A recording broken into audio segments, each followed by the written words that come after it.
it's ripe. I get to eat it fresh and not spoiled.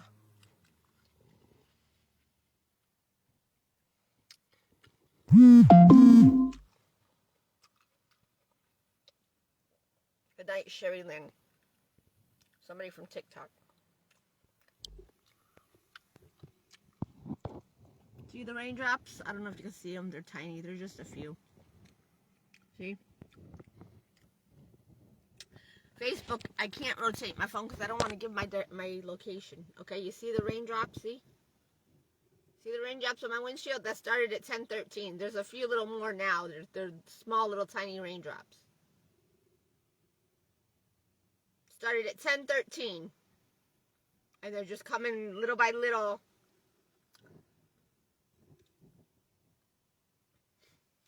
That represents 10 years from 1997 to 2007. And then 1994 to 2007. And then it's been 14 years. No, it's been 14 years since 14 years, 13 to 14 was the age in which I was, whatchamacallit, when I had my spiritual vision.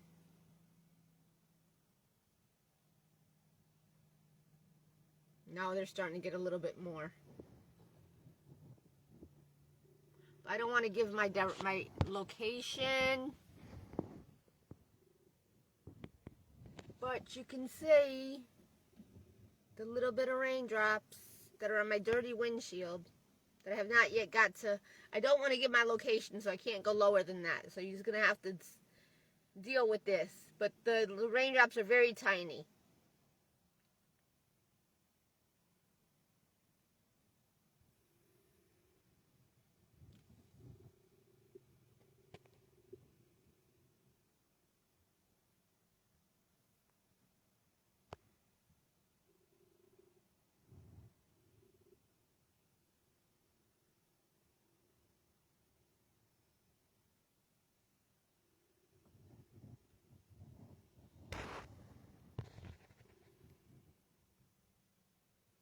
Just looking at the raindrops.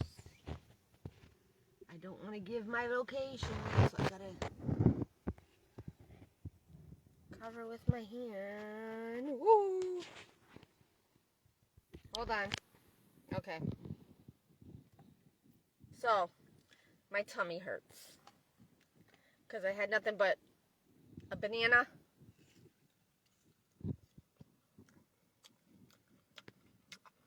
When I first woke up, I had nothing. I had the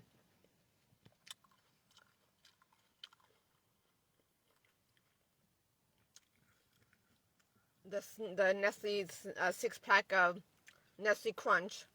Then I had a soda from the Dollar Tree. That was at like,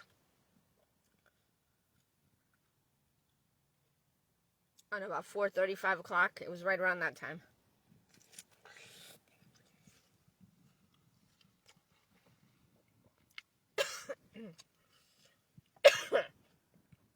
The juice that I sucked out of it, because it's a little ripe, but it's juicy a little bit.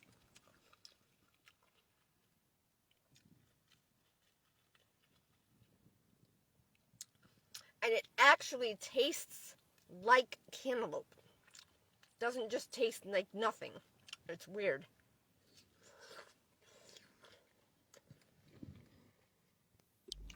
Okay.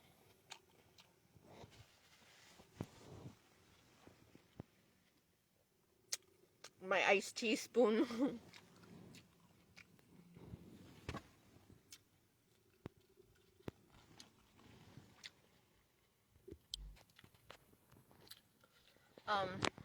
Let me put you up here in my toilet bowl. Toilet paper. Because I gotta cut the cantaloupe. Then I'm gonna have to reach over and get a bowl and put the rest of it in that I don't eat now because I'm not gonna be able to eat the whole thing. It's actually a pretty good size because it's not it's not a thick skin. It's got a lot of the it's got a lot of cantaloupe in it. It's for some reason the skin it's not a thick rind like it normally is. Normally it's like nothing but rind, and it's nothing but a little bit of cantaloupe. It could have waited till tomorrow, but I wanted to eat it now because I need to eat.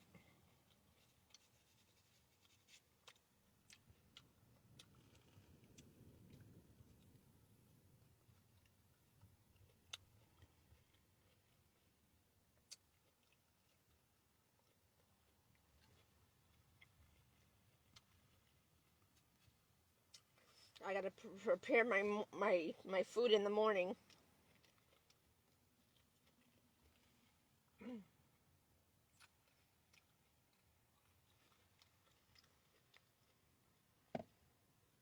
I'm gonna probably have some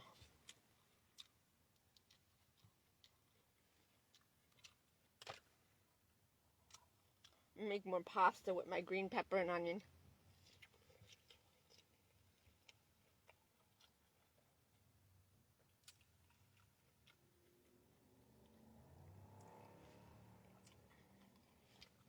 It's a pretty good sized cantaloupe for $1.99, but get the fuck off. Motherfuckers. There's a bunch of bugs because I spilt soda the other day, so now they're all eating. They're all sucking the. I'm fucking tired of this shit.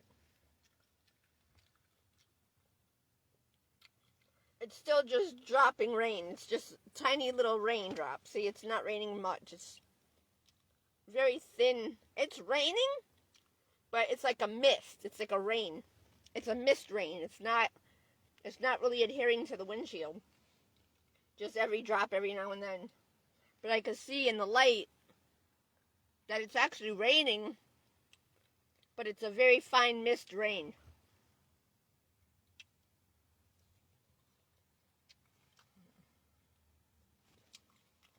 It's a very fine mist.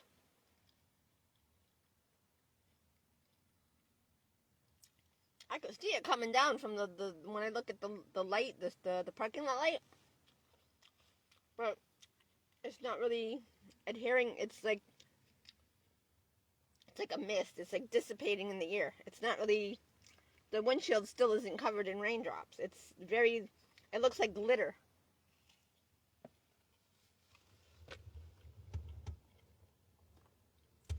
Thank you, Jesus, for this cantaloupe. Oh my God.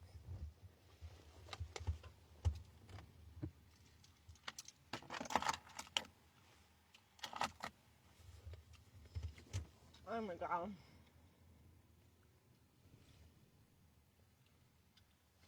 Wish I had some strawberries with it. My blackberries, kiwi.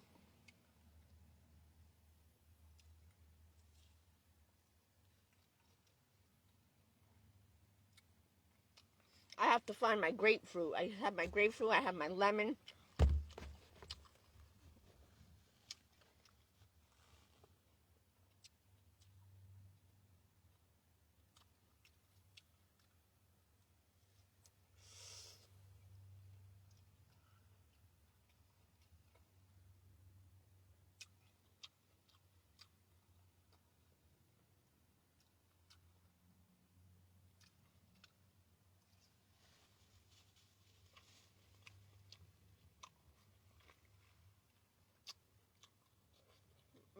I gotta eat this piece and that's it. I can't eat the rest of it. Oh, I'm full. Wow. I'm full. That doesn't mean I'm happy, because eating a couple pieces of cantaloupe is not healthy for my body. I need more than just a cantaloupe. My body is missing very, very important. I can't even eat carrots or celery that I got today. My stomach is full. You destroyed me. I probably have cancer and don't know it, because my appetite. I can only eat my candy, and then I'm full. I have to work my body back up to being healthy.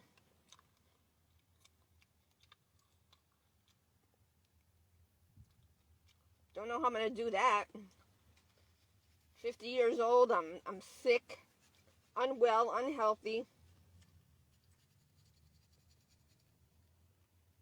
And I don't like how God is doing my life.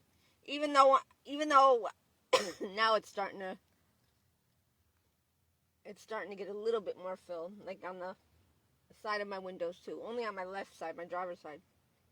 The raindrops are not, so it's kind of raining on an angle. It's not hitting, it's not really on my right side of the car, the passenger side.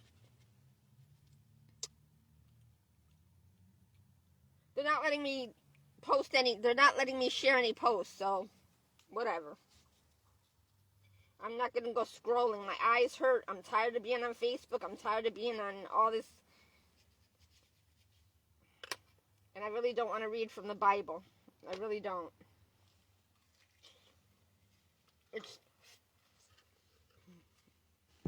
It's too late for me. They fucked my life up.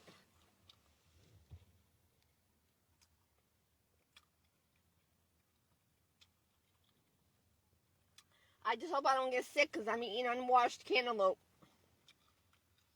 You're supposed to rinse it because I don't know if there's any worms or, I don't know, organisms and shit because it grows from the ground. I don't know.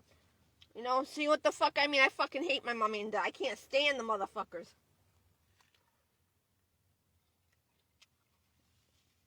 Can't stand any of you.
I don't know what that was.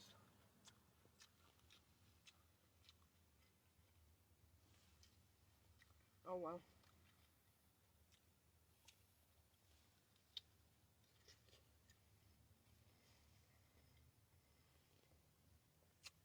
I haven't had a good cantaloupe like this in years. In like a couple years.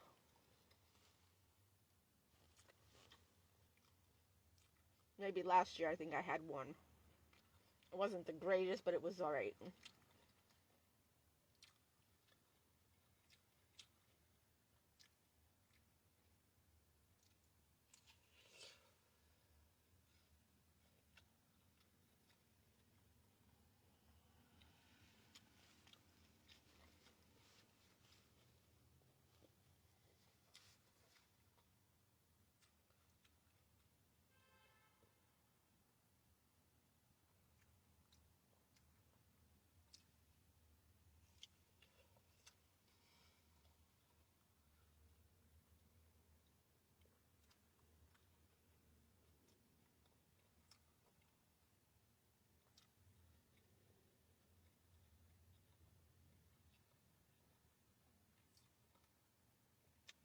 I went like all day, every day. I go every day without eating. The only thing I eat is fucking Nestle Crunch, or Mounds, or Hershey bars, or Snow Caps, or Whoppers. And not the hamburger. The chocolate malt balls.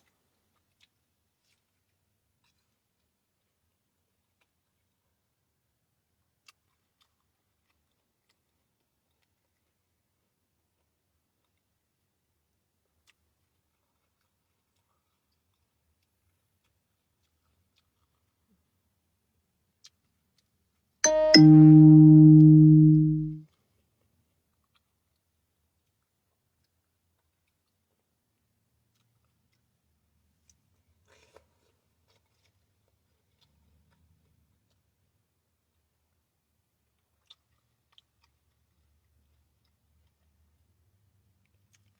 it must have stopped raining.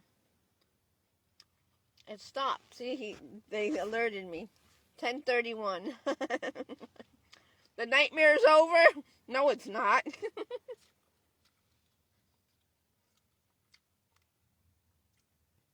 It'll never be over.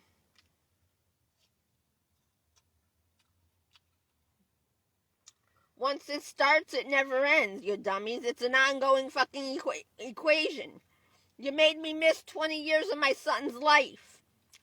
Yeah, I don't want to be a part of my son's life now. I don't want to be a part of nobody's life. As a matter of fact, I'm not. I'm doing God's will, that's it. I'm not connecting or hooking up with man whatsoever. I'm not getting pregnant. I'm not going to get fucked. I don't want to be fucked. I don't want to be sucked. I don't want to be sucked. I don't want to suck and I don't want to be sucked. I don't want to fuck and I don't want to be fucked. I don't want to be dicked and I don't want to dick.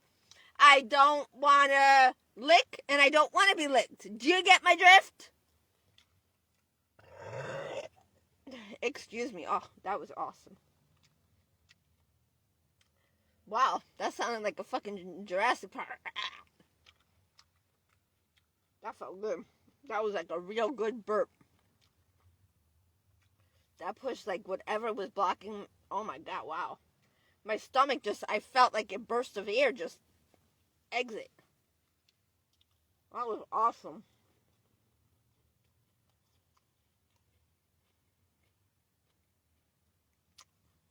I don't know if I can eat all this. I got carrots, I got celery, blackberries, and a can of pineapple. 3 cents cheaper than Walmart.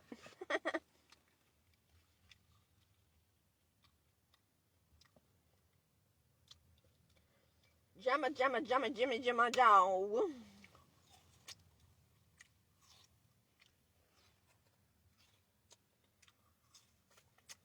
Oh, that went into the line.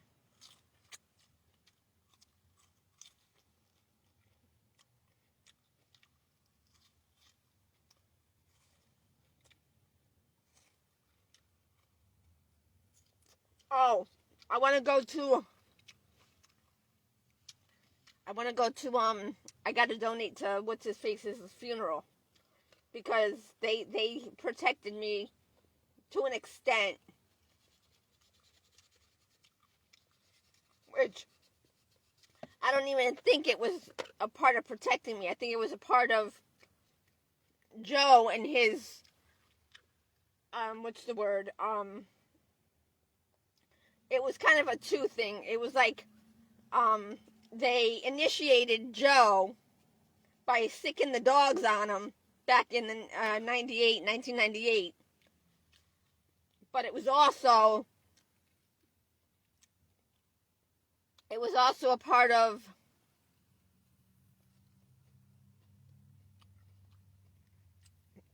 protecting me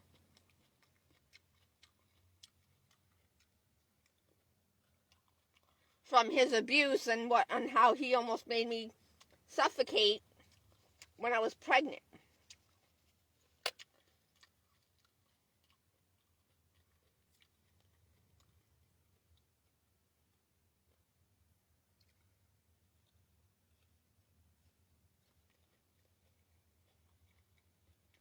I can't eat no more. Fuck, get the fuck out of there. What I'll do is I'll just cut it up and put it into the bowl. I gotta wash my dishes.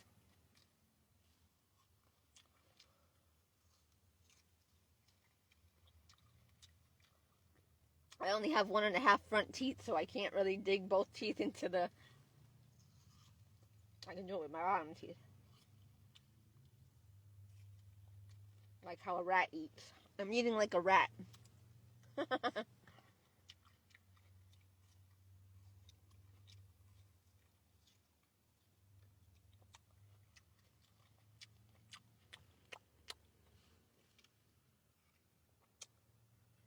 A rat-a-tat-tat-tat. That's me.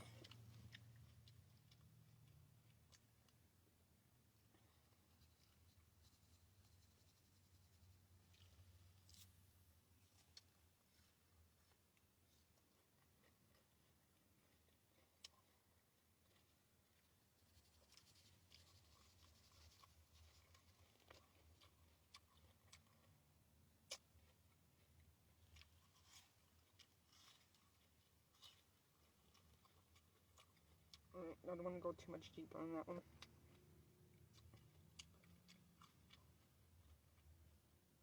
I'm not eating no rind.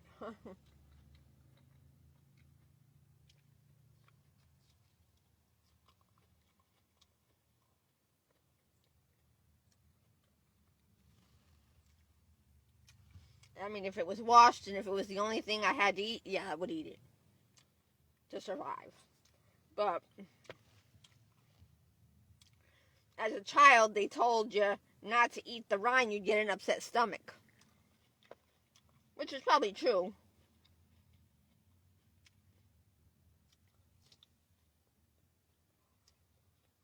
But, I mean, if hippos and manatees and all that and the other animals that eat cantaloupe and watermelon whole, I mean, if they can eat it, the watermelon rind is a little bit different. I don't think you can eat that. Maybe as your juicer, if you broke it down into juice, yeah, I could see that.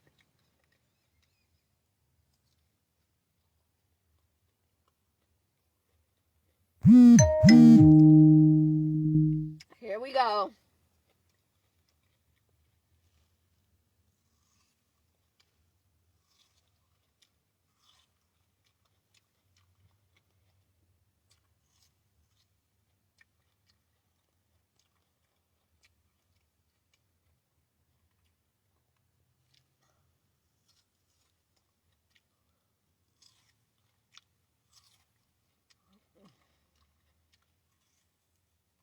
Yeah. That's going to get a little bit harder. Yeah.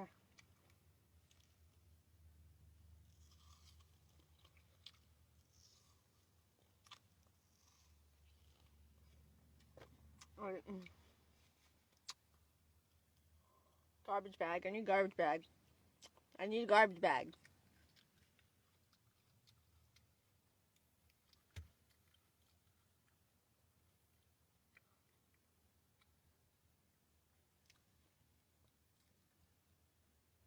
Oh, it's starting to rain again. So the rain stopped at like what, 10:30, 10:31, 10:38, 10:39 now. It's a little bit bigger of a raindrop. A little bit bigger. But it's still at the same pace.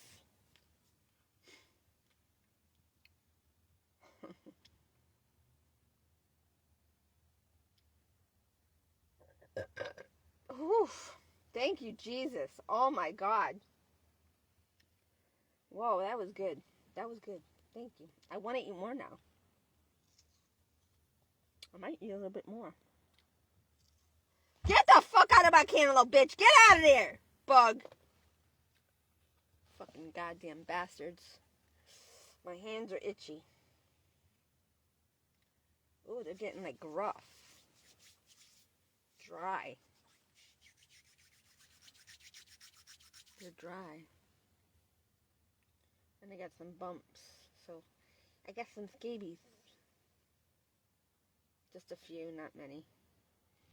Haven't put any medicine on. I gotta do that.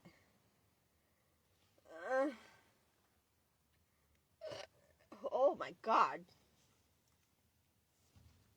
That cantaloupe was overdue. Overdue because I shouldn't have had to eat nothing all these days just to eat one cantaloupe a year. That shouldn't be the case. I should be able to eat cantaloupe every day. I should be able to eat a couple of pieces of watermelon every day. I should be able to eat a couple of strawberries every day, a couple of blueberries, a couple of blackberries, a couple of this and that, kiwi and this and that, with some maybe sponge cake. or some pastry or something homemade. You people, meat, meat, meat, meat, meat, meat, meat, meat, meat, meat. And you're turning into a fucking animal. Oh, my neck. My neck kind of loosened up a little bit. It's not as tight, but it hurts still. It's not a tight pull. It's not like it's not throbbing anymore. It's not like, because I don't have the headache anymore. Up until like earlier today, I didn't. When I leveled out my sugar level and my hydration, which I got to drink some more soda. I haven't even drank but maybe 4 ounces of soda out of an extra large soda. Okay, maybe about 6 to 8 ounces maybe, because I added some of my old to the new. So I drank about 8 ounces. 8 ounces. My bad, I lied. Well, no, I didn't lie. I did not lie. The 8 ounces was out of the new, the 7-Eleven cup, the extra large. But I also drank the can of soda, the 16 ounces, or what is it, 12 ounces?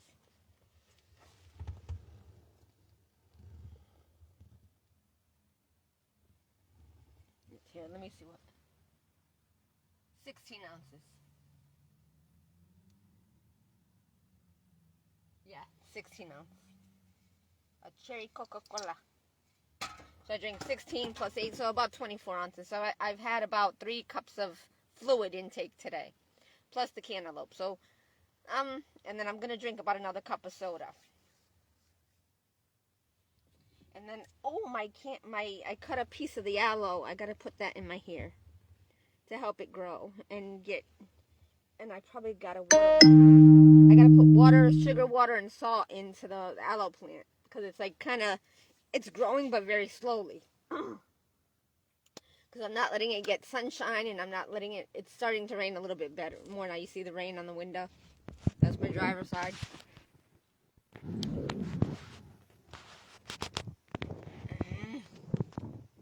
See? It's more sprinkles.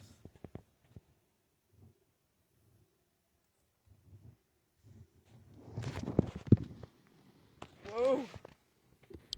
I don't want nobody to see where I'm at.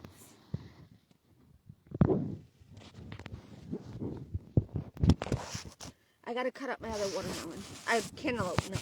No, I want watermelon. It was affordable. I could have afforded one today, but I got enough stuff. Oh.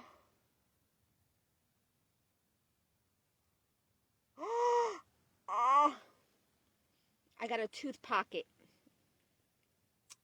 Because the tooth has like worn away because of my filling, because it has a filling in it, because it had a cavity in it. It may have had a cavity in it as a child, but they went and dug the whole fucking inner part of the tooth out from side to side and top to bottom. So I have crosses on all my teeth that had fillings in them. The 4 or 5 teeth I had fillings in, they were all in the cross shape. Went from side to side and then up and down. The whole center, the occlusal, the mesial, distal, buccal, lingual, and occlusal surface of the tooth. Actually, not the whole, but just a part of it. How do they call it? I forgot.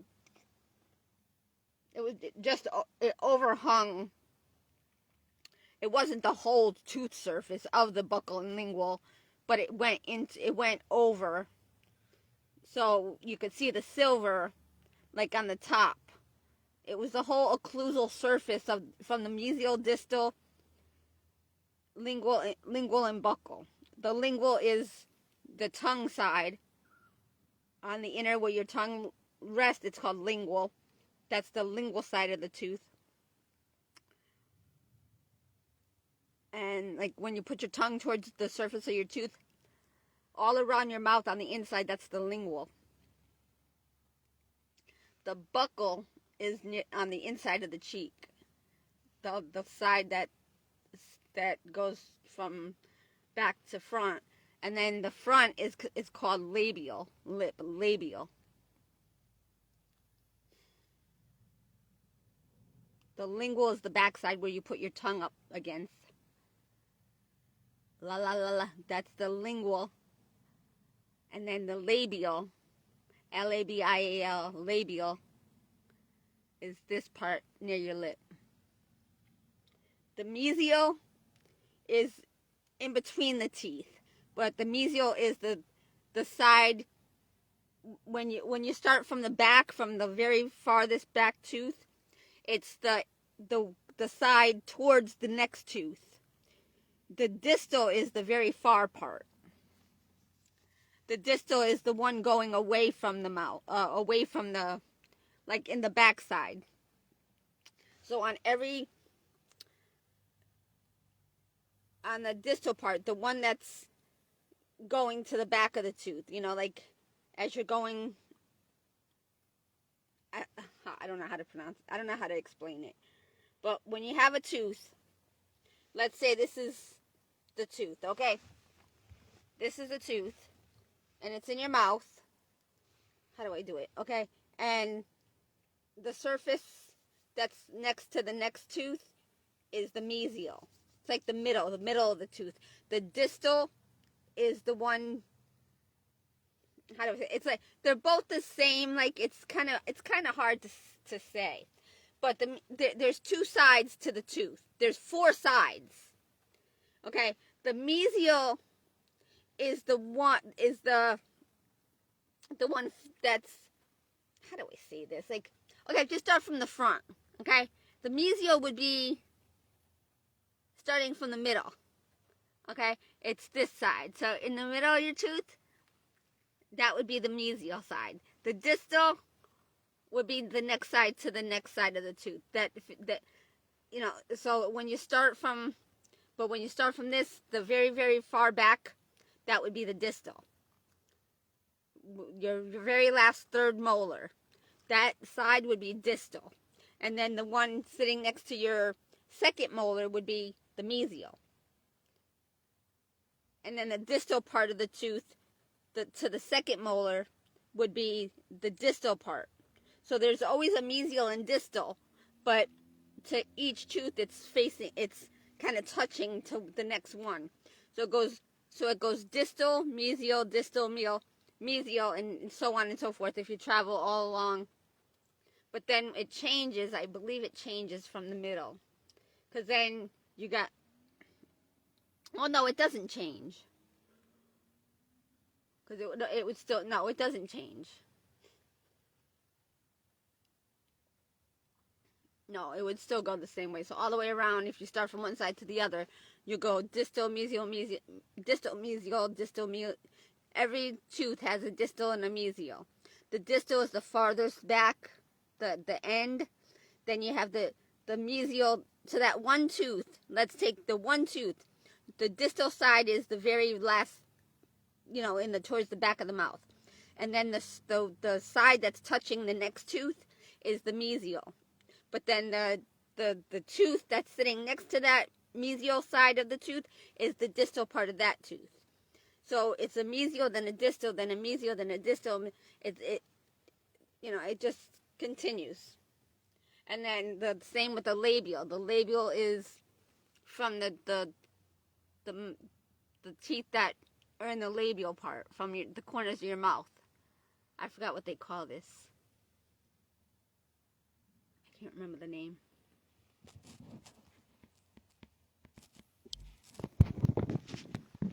Hold on. See, now it's raining some more. Now the whole windshield is covered, but it's in very light drizzle. It's a very light drizzle. So it started at 10:13 to 10:14. Then it stopped about 10:30, 10:31.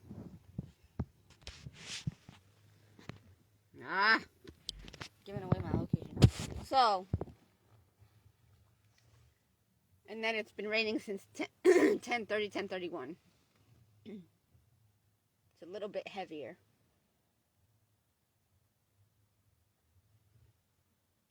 Guess that's raining everybody else's parade on a Friday night, huh? No standing outside of a restaurant and having dinner and listening to music. Do you know what music is? I don't think you know what music is, because if you knew, you wouldn't want to have any part in it.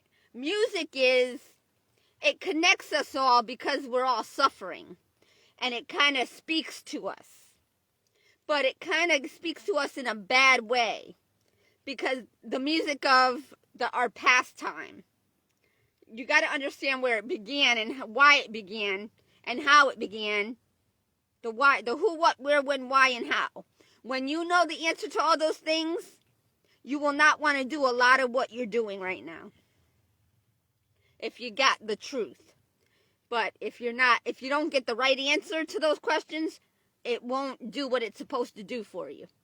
It won't avoid and prevent you from experiencing the pain and suffering that others have. But see, God has to allow everybody to experience that same pain and suffering to an extent, to a certain level, so you understand. Because if you didn't experience them, the bad things, you would think that other people are like, nah, you don't know what you're talking about. Nah, that ain't gonna happen. Okay, you're gonna tell me smoking, drinking, drugging, sexing, partying, fucking, sucking, dicking, and licking ain't gonna turn to a disaster. Not gonna turn into death and dysfunction and destruction. Okay. Go fuck yourself, okay? Okay, you see that 3 and then the 6? 1, 2, 3, and then the number 6? That's your answer right there. The rabbit hole. See the rabbit hole? The rabbit with the ears.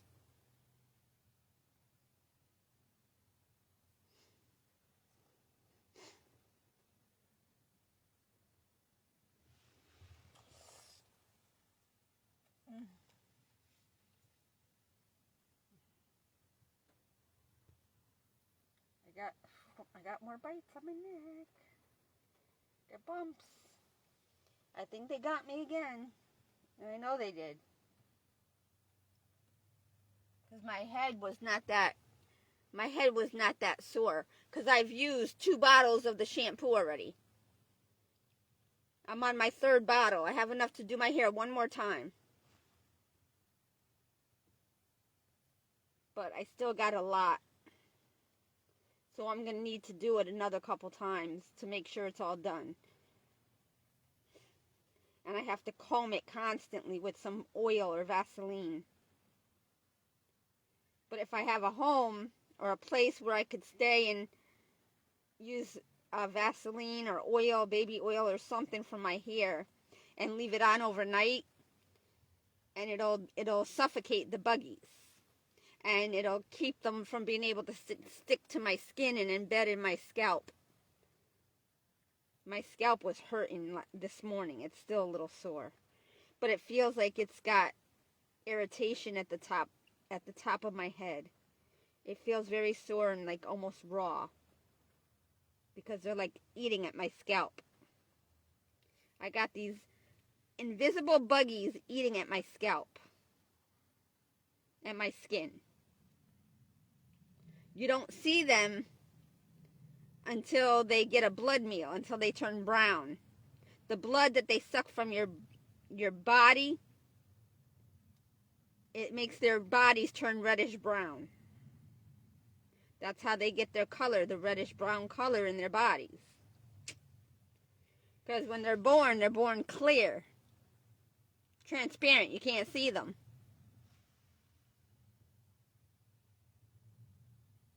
Then when they get that blood meal from your scalp and your skin, that's when they turn reddish brown.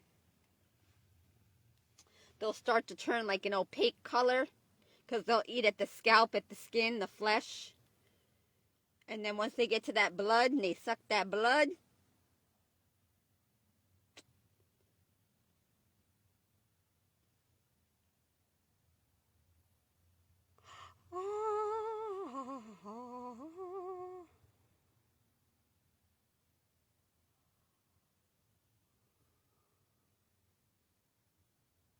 Okay, it's not the tooth I thought it was that's hurting. It's, I don't know if the one that's hurting is my second molar or my wisdom tooth, which is the third molar, I think. Or is it wisdom second and first and I can't remember. You got the premolar. I can't fucking remember the names of the tooth anymore. I don't give a fuck. But whatever tooth it is, it's hurting. And I don't know if it's because of a toothache from the filling and cavity, a new cavity because the fillings are 40-something years old, or if it's me teething and the tooth is growing in some more. I don't know.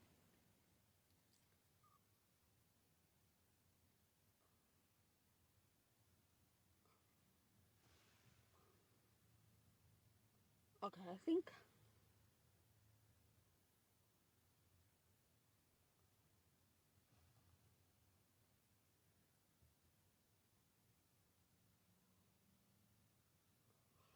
No, I can't tell if that's my wisdom tooth.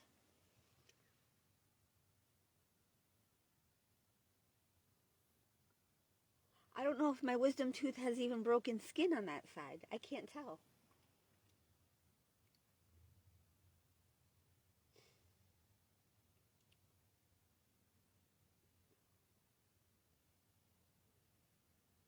It might be trying to break skin. Break, I don't know. I don't know if the one that's hurting is actually my wisdom tooth. I can't see. Let me see if I can see with the mirror. Oh, where's my, oh, there you go. My dental toolkit. It's a mediocre mirror, so let me see if I could tell. I could tell by looking at it. Oh.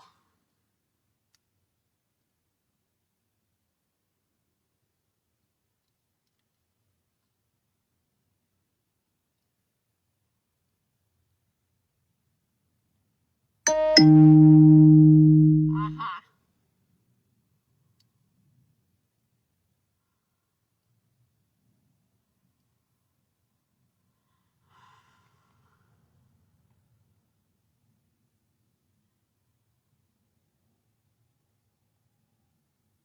Aha.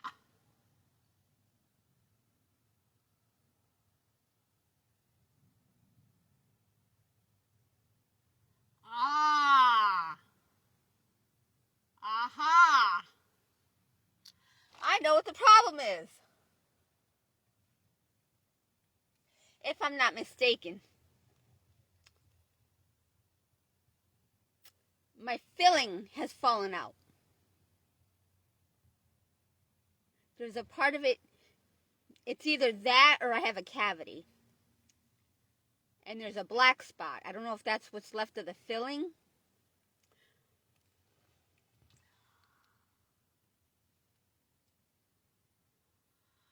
I need a flashlight. Damn it, my flashlight batteries are dead. I don't feel like taking out my other phone. I guess I can. I'm not going to say what I'm doing in the morning when I go to sleep soon because I'm going to take some medicine and go to sleep. So I can wake up early and do what I got to do. I got to turn on my other phone. I got to throw this away in the garbage bag. I threw out some of my garbage, but not all of it. Come on, hurry up so I can use my flashlight on the phone. I want to put my hair up in a ponytail, put some medicine on, some Band-Aids. Because I have 2 Band-Aids, see? I have a Band-Aid under here, and a Band-Aid on this side. Then I got to put a Band-Aid over here, and up here, so it'll go away. 1 and 2. Well, 1 and then 2 here. So 1 and 1 is 2. And then I don't know if I'll be able to fit one over here. But I'm going to attempt because I did shave more of it. So I might be able to. Because that one still hurts a lot.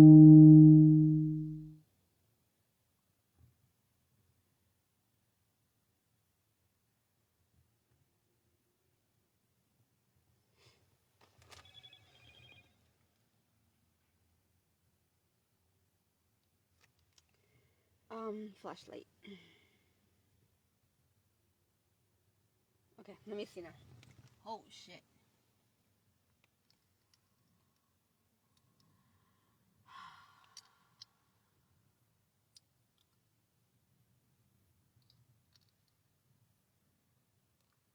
Uh-huh. Uh-huh.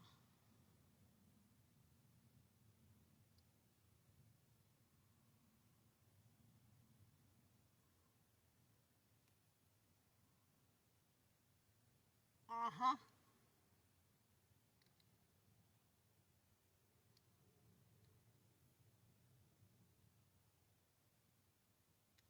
I think it might be what's left of my filling. Let me brush it and see. Where's my toothbrush? Don't tell me it fell in. Okay. I want to make sure there's no food in it.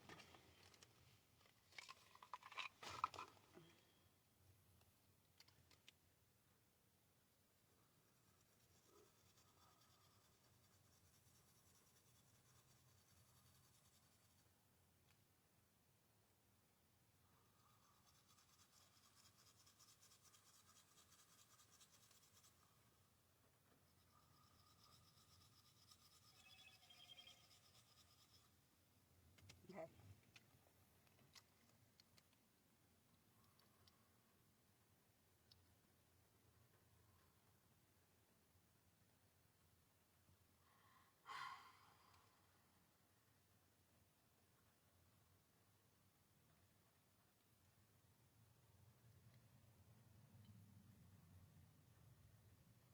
Yeah, my filling came out.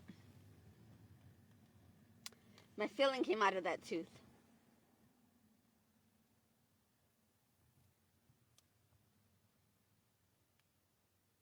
Yep, my filling came out of that tooth. I still have a little bit in the distal part of my tooth on the occlusal. So it's called the distal occlusal surface of my tooth. I still have that little ball of filling, but the whole rest of the tooth, the filling, I could see little parts of it, like the outline. You could see that there's still silver amalgam like in there, but not a lot. It's just like whatever, like when you remove something, you got just a little bit you got to remove. When, like, let's say some of it falls out, or you excavate it. I couldn't remember the word. You excavate the filling and the debris and the rotting tooth or whatever, and the root. You're excavating. You're digging out. So I could see a little bit of the filling still remain, but not a lot. Just a few remnants. So that's why my tooth is hurting. But I don't know if it's I didn't have my wisdom tooth when I was younger, so, because I was only 8. So maybe that wisdom tooth didn't grow in yet.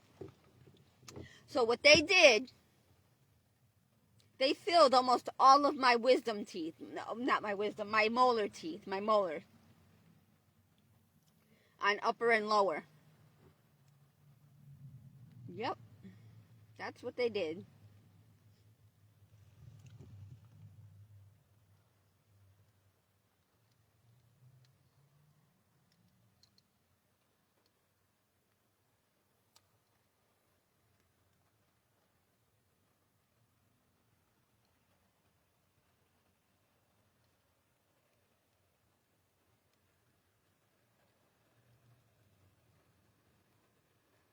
And it almost gagged. And the tooth next to it too. The filling is wearing away. There's not much left of it. So that's what happened.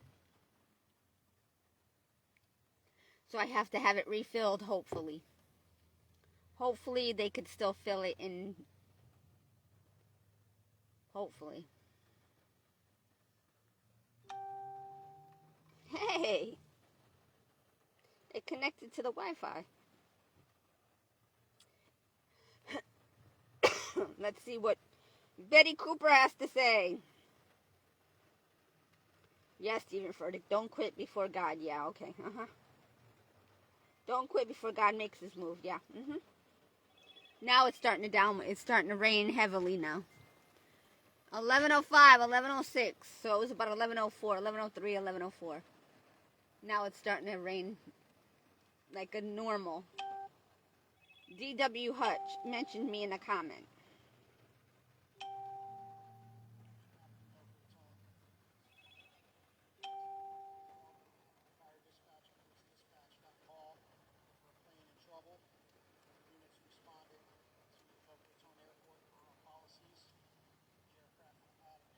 Boca Raton. Boca Raton.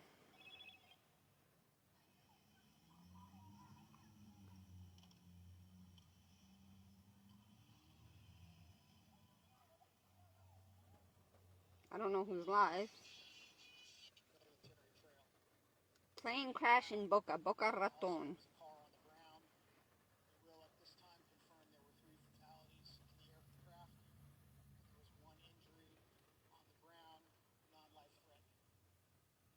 That's amazing.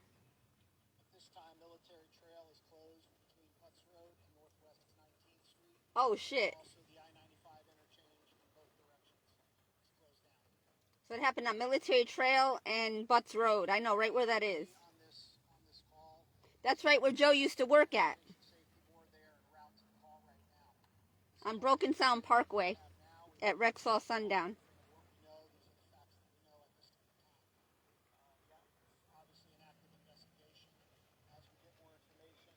Either the National Transportation Safety Board or the FAA will give a further update in the coming hours. One more time, sir, on the people that were on board. I'm sorry. There were 3 people on board again. Tell me how many on the plane? What are you watching? 3 on the plane, 3 souls on board, and we could confirm those were all fatalities. One gentleman on the ground he hit a tree because of all the debris and the fire. It's non-life-threatening injuries on him. We treated him and sent him to the hospital. Did the plane strike a car? Hold on. Did the plane strike a car, and was the person in the car killed? No, non-life-threatening injuries on the gentleman in the car. He was in the car. Yes, sir. Where is he now? No, it was from the fireball on the ground. He drove through apparently the fireball, and this is unconfirmed. Okay, at this time, I don't know that. We'll have to wait for the national. They'll pull the tapes. We just responded to the call, the police department, the fire department, and we handle the call as we need be. Again, more information will be coming. At this time, that's it. All the questions I could take right now. I'm going to introduce the mayor of Boca Raton, Scott Singer, would like to say a few words. Mr. Mayor. On behalf of the city, we express our heartbreak at this tragic loss of life. Our thoughts and prayers go out to the families and all affected of the deceased. We could be grateful in tragic moments like this for the swift action of our Boca Raton Fire Rescue Department and our Boca Raton Police Department. There could have been more victims. And respond to the immediate concern from the fire. And we are grateful for their continued work in partnership with other agencies who will be handling the lead on the investigation, as Chief LaSalle mentioned, the NTSB. In times of tragedy, I'm grateful for the spirit and care that is so strong in our community so we can help all affected get through this as quickly as possible. And grateful again for our first responders and their diligent service always. We understand they're on their way to Tallahassee. Do you know anything else? We don't have that information. I'm sorry. The NTSB has been very active. It's been very, very busy. That's really all the information I have. We will definitely let you know when the next briefing will be. The NTSB, again, is en route to the call right now. The State Fire Marshal is on scene right now, and they're doing just a minor investigation on the fire. That'll complete. Fatalities all adults or children? We don't have that information right now. Thank you. All right, you were just listening in to a press conference from Boca Raton officials about that plane crash in Boca Raton. We learned the crash happened just around 10:12 a.m. A call for a plane in trouble. That aircraft apparently had some mechanical issues, and we have learned that 3 people who were on that aircraft died. Another person who was in a car on the roadway was injured. Fortunately, those injuries are non-life-threatening, but for now, we're going to check in with our traffic anchor, Yasmin Julmis, because, Yasmin, there is a lot of traffic that has been affected by this crash. Yes, we've known so far that Military Trail is shut down between Northwest 19th Street and Butts Road, but we just learned from officials there that also the I-95 interchanges at Glades Road are shut down at this hour, understandably so, as there's an investigation happening due to this plane crash. You're seeing speeds as low as 10 miles per hour traveling southbound on Military Trail, approaching Butts Road, so it's best to avoid the area altogether. Also now seeing parts of Glades Road shut down as well. We're continuing to watch this as it develops. Avoid this area in South County and Boca Raton today until we hear more from officials on when it is officially reopened. Jade? All right, thank you, Yasmin. And as Yasmin said, the crash is causing issues for Tri-Rail. The company released a statement saying, quote, due to a small plane crash near the rail corridor, a bus bridge has been established between Deerfield Beach and Boca Raton stations. Rail service will continue south of Deerfield and north of Boca. However, riders may want to seek alternative transportation due to expected delays. Turning now to a tragic helicopter crash in New York City, a tourist chopper plunging into the Hudson River, killing a tech executive and his family, including 3 young children. ABC's Morgan Wood is in New York's Lower Manhattan as investigators work to determine what went wrong. Oh my goodness. Oh my gosh. This is the terrifying moment a sightseeing tourist helicopter fell from the sky and into the Hudson River. It was just coming down in that 45 angle and it went straight into the water. It was a big splash. The chopper was taking a family of 5 from Spain on a sightseeing tour when it appeared to fall apart. Witnesses looking on in disbelief. Yes, you just see a helicopter splitting in two with the rotor flying off in the sky. It was going so fast it just went straight into the water. The chopper was on its 6th flight of the day, flying for about 17 minutes before the crash. And it stopped raining again, and I didn't see when. 11:12. Oh my God. It must have stopped at like 11:09. After the aircraft lost control and hit the water just a few feet off the coast of Pierre. Yep, it stopped at like 11:09. So it started raining at 10:30 to 10:31, and then ended at 11:09, 11:10. Not raining no more. A helicopter that basically has disintegrated in flight, and the most critical element is that they lost the rotor system. That's what holds a helicopter up, is the rotor blades through the main hub. So there's nothing the pilot could have done? Absolutely nothing. Charter company New York Helicopter Tours was operating the flight. The CEO saying his staff is devastated. And last night, a crane lifting the wreckage of the helicopter out of the Hudson River as more details emerge about the victims. Agustin Escobar, a top executive with the Spanish branch of the tech company Siemens, and his wife were also killed, along with their 3 children, ages 4, 8, and 10. Oh my God, and the pilot also died. And the NTSB arriving overnight, the FAA is also investigating. Morgan Norwood, ABC News, New York. Good afternoon, everyone. Let's take a look at what's going on our Skycam network this afternoon. I want to show you that we do have plenty of sunshine around, and everywhere you look, we're starting to see maybe a few clouds here and there, and that's about it. Now, we do have a chance for a little bit of rainfall today. You're funny. And the video was 10 minutes and 30 seconds.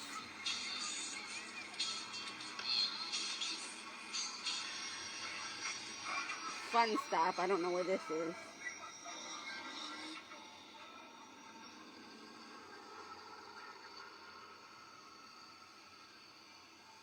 Hey, man.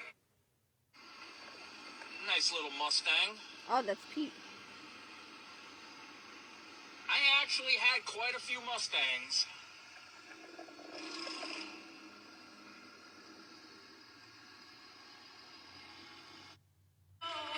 Before we break, keep coming. I'll wait for you. Come tonight. This was a great week. Hi, everyone. Hey. Very special. Wow, I haven't seen her in a while. Special video. We have some beautiful friends who have come over to visit me at the house today. None other than Trina. Hi, Trina. Yay. Trina has not been back to Guatemala since you were here 4 years ago. Wow, it's so nice to welcome her here at the house today. Such a joy, such a blessing. Trina and I have been through a lot together, and it's just so good to reconnect with my sister. The King of Kings, get Pastor Mark's newest book today. Tracy. Welcome to the Live at 7 with Tom.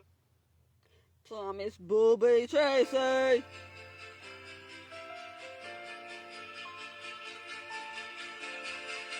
That sounds like I just died in your arms tonight. That's what it sounds. It's like a diamond. I don't know. Something shiny and dark.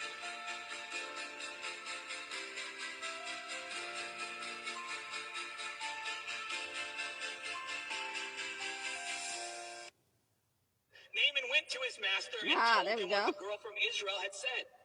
By all means, go, the king of Aram replied. I will send a letter to the king of Israel. So Naaman left, taking with him 10 talents of silver, 6,000 shekels.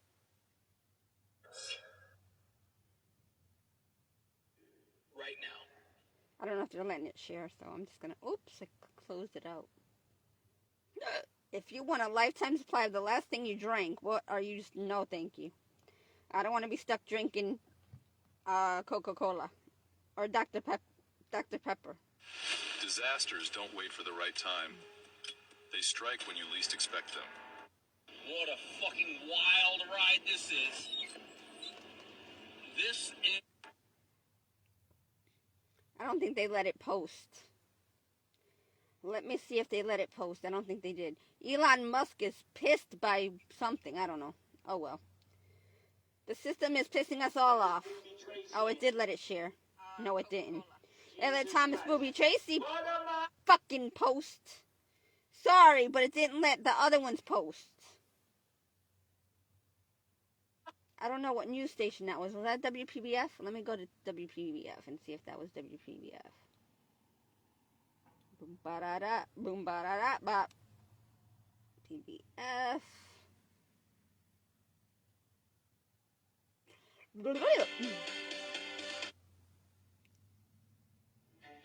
The city of Boca Raton, Florida government.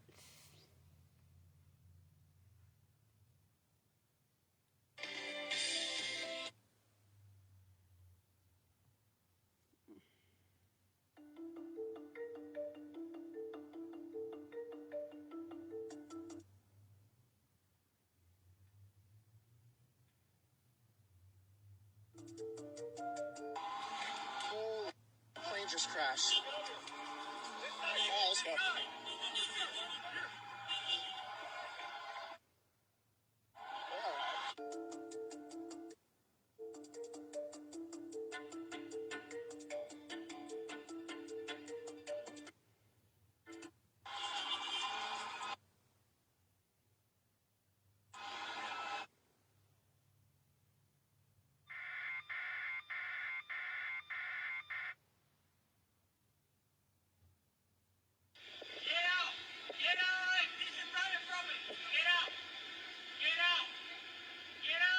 That was 2024.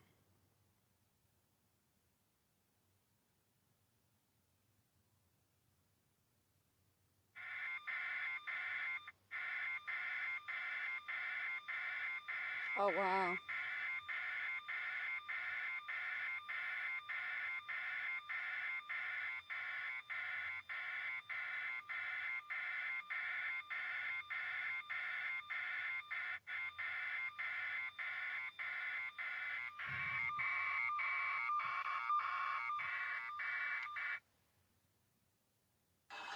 Oh, my.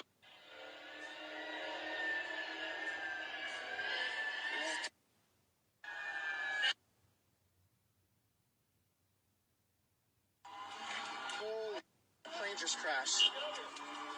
Oh, let's go.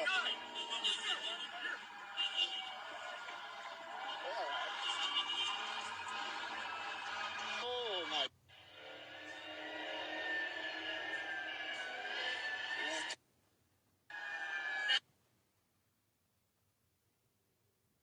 Now they made me go offline.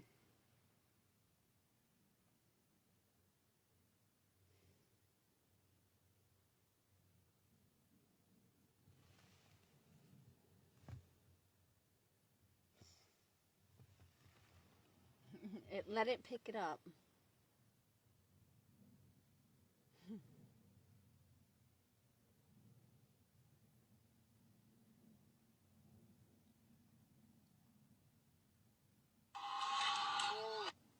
just crashed.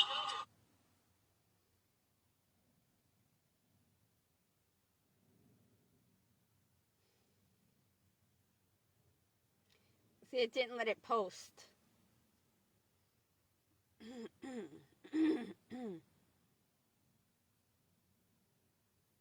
Reported today, played 250 rounds of golf. Everything's executive order because he doesn't have enough time because he's playing so much golf. Obama ought to get off the golf course and get down there. I'm going to be working for you. I'm not going to have time to go play golf. He played more golf last year than Tiger Woods. That plays more golf than people on the PGA Tour. I love golf. I think it's one of the greats, but I don't have time. I'm just a girl in the world because that's all that you let me. That's Gwen and Pink singing Just a Girl by Risha. Now I'm offline again.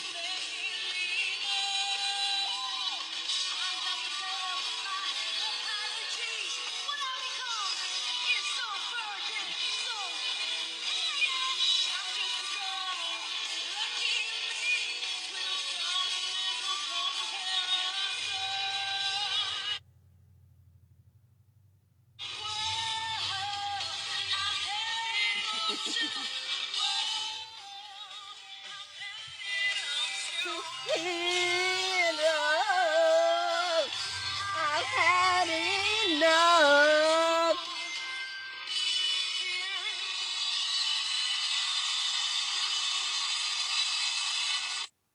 Woo woo! Woo woo!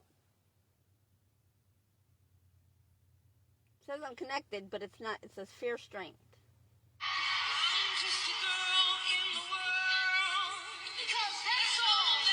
Well, let me be.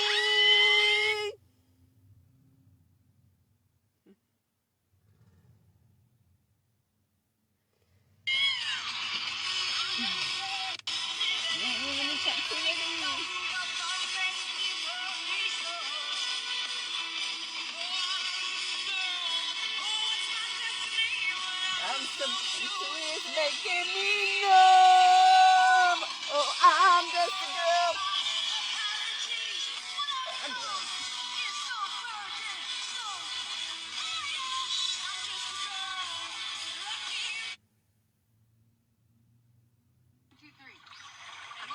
Ah, they put a floatable pool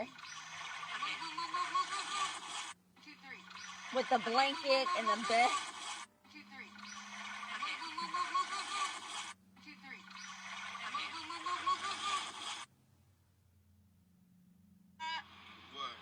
I got Beyonce tickets, and you guys are gonna come with me. Beyonce? You talking about the girl who says she wipes her period blood with the pages of the Holy Bible? What are you talking about? You talking about the girl whose husband said that Jesus can't save you? I'm talking about the Queen Bee. Oh, the one that has all these little idol worshippers at her feet, like every other Friday? Like a whole, don't they have like a temple of some sort? It's a whole church called Beyonce Mass in San Francisco. I never seen her come against that. Well, I think there's some things that you guys probably know of that I clearly don't know about. Well, but since you don't know, let's go ahead and make you aware. Beyonce is a part of the Yoruba religion, where she believes in Orishas. She believes in Oshun. She has a whole song talking about Oshun. She has a whole video, Lemonade. The whole album was about being rebirthed. And Oshun, for those who don't know, it's a totally different god. It's a whole different practice. Like, she may have started out as Christian. The point of why this is so deep and why it's so important is because music that we listen to, it becomes a form of meditation. Like, we come into agreement with the themes that these artists And they don't know what they're singing about, and if they did, they would understand that it's not of God. It's of death. It's of destruction and dysfunction and disorder. Let me ask you this. You're a Christian, right? I mean, yes, I'm a Christian. How am I not a Christian? Well, if somebody disrespected your father, would you still want to hang out with them? Would you still want to be around them? Or you want to separate yourself from them? Because clearly, Beyonce's husband said Jesus can't save you in his song State of Empire with Alicia Keys' third verse. Yes, I've studied this. He is in a satanic occult. He is a Freemason. And he also said on his song, Family Feud, I told my wife the spiritual stuff really works. So if Jay-Z is saying the spiritual stuff really works, but he says Jesus can't save you, what spiritual stuff is he talking about? I mean, I see what you guys are saying. I guess, like, I just was just looking at it as a point of just trying to, you know, hang out with you guys and go out somewhere to a concert or something. No, Hey, God bless Orlando. My name is Pastor Richard Trinidad, and this is my beautiful wife, Margarita Trinidad. And we are pastors of U-Turn Covenant Church in Orlando. And I have some amazing news for you. This bathing suit is too small. My boobies. Accident isn't just a bad day.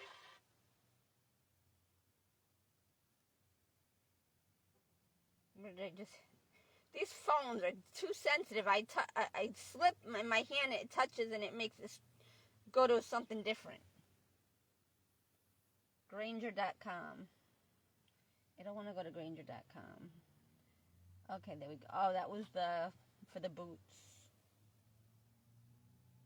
I love how even Carrie Underwood impresses herself with her own vocal capabilities. I mean, all the singers are good singers, but you got to know what they're singing about. You can be a fan, but don't become an idol of them, because they're only sent to be messengers of the words through the songs. See, all of you people are misunderstanding life.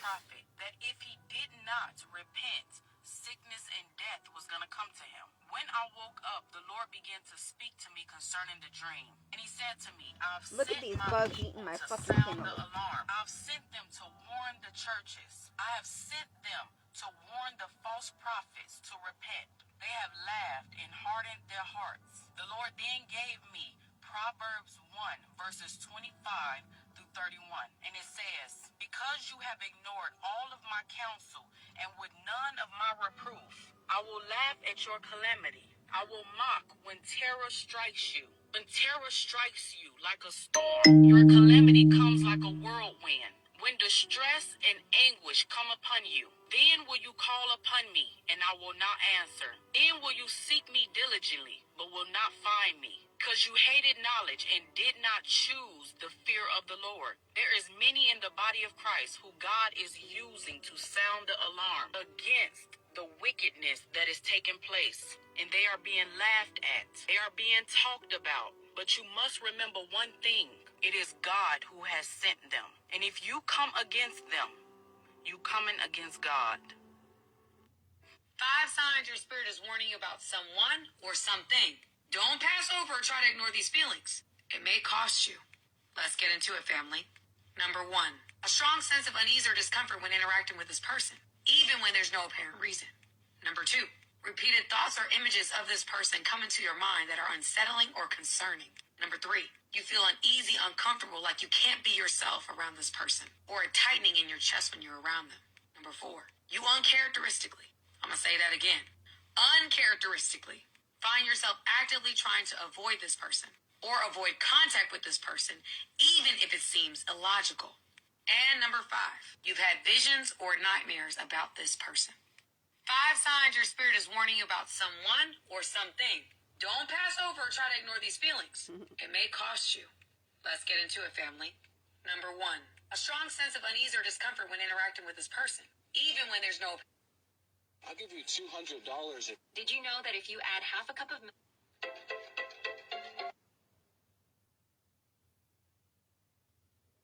I'm mad that they didn't let that share. Oh, you know what? I wonder if I shared it to the Twitter. I might have to go to Twitter and share it over to Facebook if it let it share. I don't know if I did or not.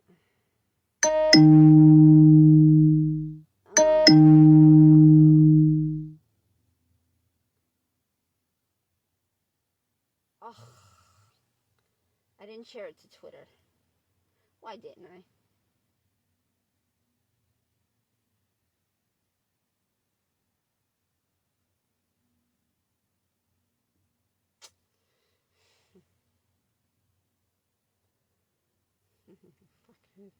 No, it's...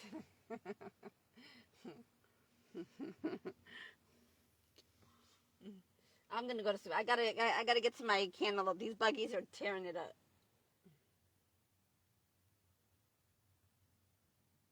I'm not going to the 7-Eleven, no.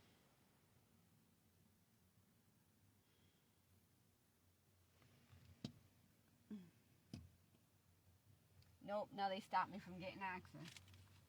Tu mamá, puta carajo, pendejo, sucio.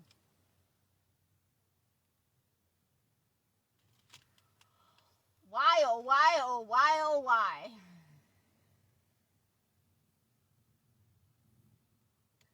Yo know. Letty, the greatest love story of all time. For God so loved the world that he gave his one and only Son, that whoever believes in him shall not perish but have eternal life. No, because we shouldn't have to give up our son or our firstborn. That makes no sense. That's bullshit. Oh, it's starting to rain again. 11:32. 11:31, 11:32.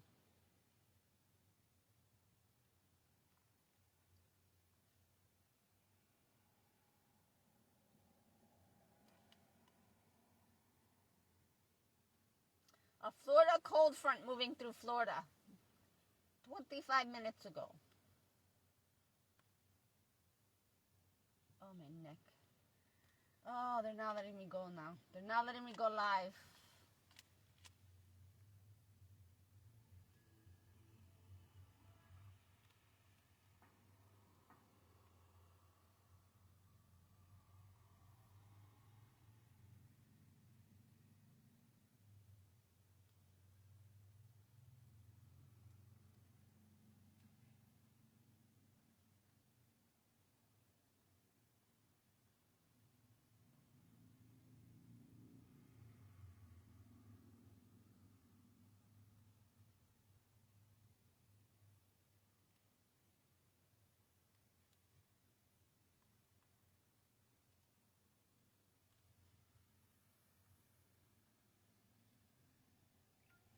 Three dead in South Florida plane crash. Trump gets a physical and construction firm look for younger talent.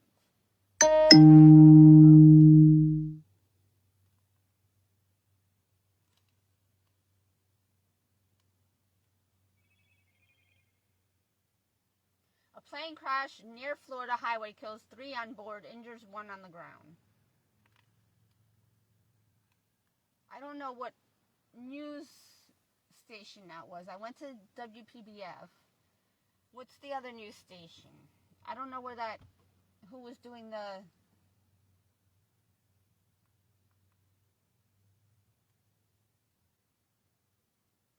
West, you know what the fuck. Christina Applegate says, MS getting worse, keeps thinking she'll wake up from this nightmare. Well, I didn't get to share that one. New giraffes in Grand Floridian renovations. And it stopped raining again. It only rained a few little drops and it stopped again. For like a minute. It rained for like not even a minute. Injured black bear spotted in Altamonte Springs found dead. Oh, wow. Oh, wow. It looks very emaciated. Ugh. Or emaciated, whatever. Oh, wow. An injured black bear spotted in Altamonte Springs found dead. Oh, my God. Look at how skinny and run down. Oh, my God. Poor animals. Oh, my God. A boy 5 dies in bed after tree crashed into mobile home. Everything went black. Oh, my God.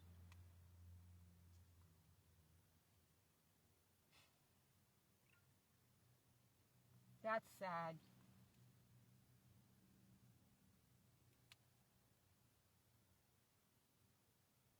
My God. My God. My God. Michael J. Fox's life turned upside down after he was diagnosed with Parkinson's disease.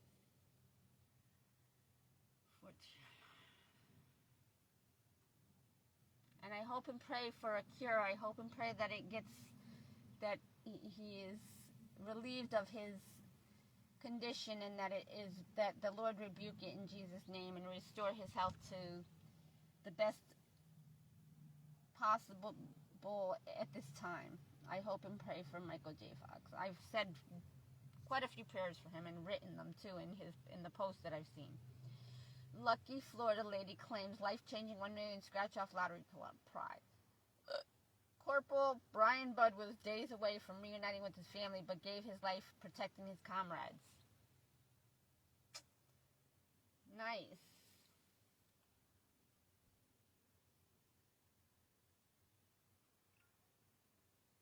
Ground breaks for a new large shopping center, Super Target in Florida. Not everyone is happy.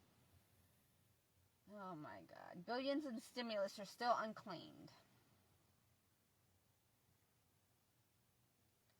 4 families with sick kids. The rise of vaccine hesitancy could be life-threatening.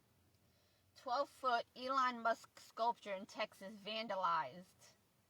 Eyes gouged out in bizarre attack. Oh my God. Really? I didn't even know there was a statue of... Oh my God, or a sculpture or whatever. Altamonte Springs celebrates opening of new affordable housing development. Yeah. Okay. Family killed in Hudson River. Helicopter crash. We're celebrating the birthday of one of their children. Oh my God.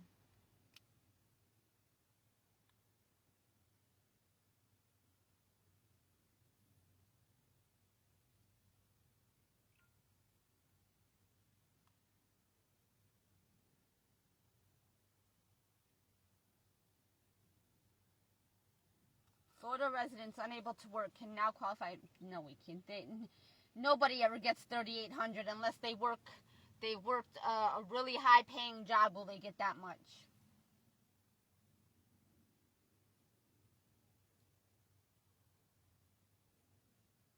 That looks like I don't know if that's just an article or a news. Let's see what that is.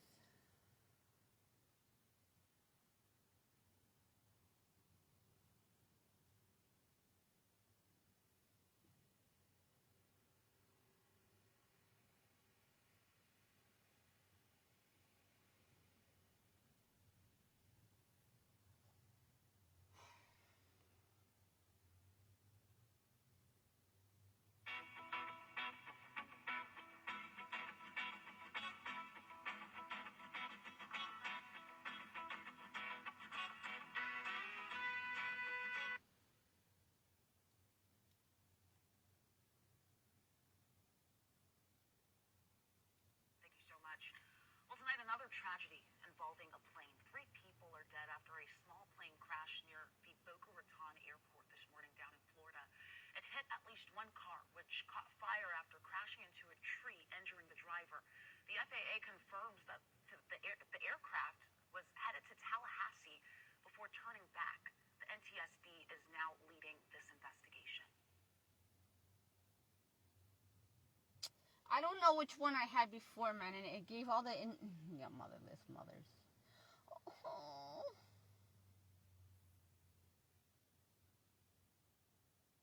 That looks like Rosie. Oh my God, that looks like Rosie, but it's not her, but it looks like her. Oh my God. I miss Rosie. I miss her so much.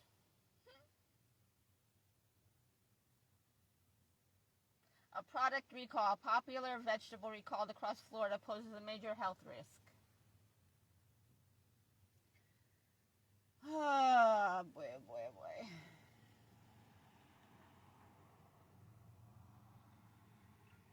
$11.40, a red pickup.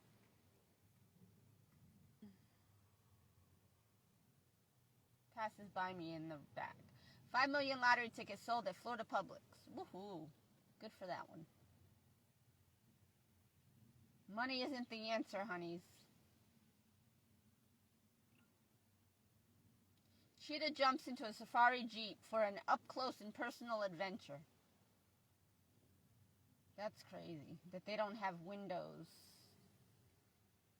Which is like open the windows so that they don't get this up-close and personal. And y'all people, yo, so crazy. 9 side hustles for homebodies who don't want to deal with people You'd be surprised of how easy it is to make money to pay off your debt. No, it's not. Titans Ligerius Sneed sued over shooting at car dealer lot. Oy. Florida bill could pull ultra-processed foods from school cafeterias. Good. Goody, goody, goody, goody, goody, goody, goody.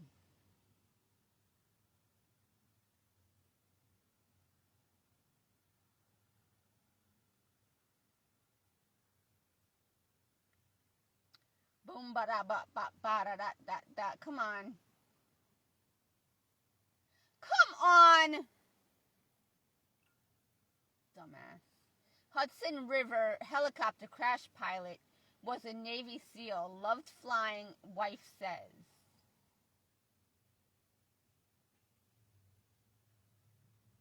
Oh my God.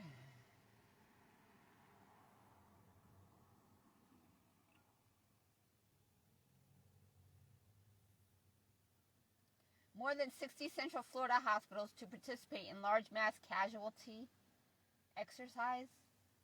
Oh, great.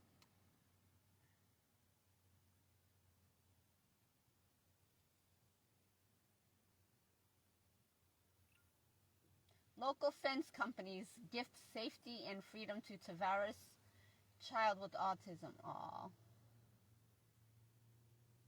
12 News anchor Allison Rodriguez welcomes baby boy. Aww.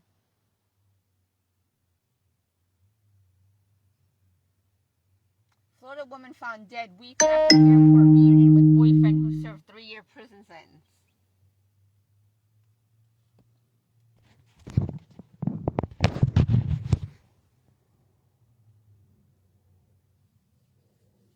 Oh. Look at this, man. This is crazy.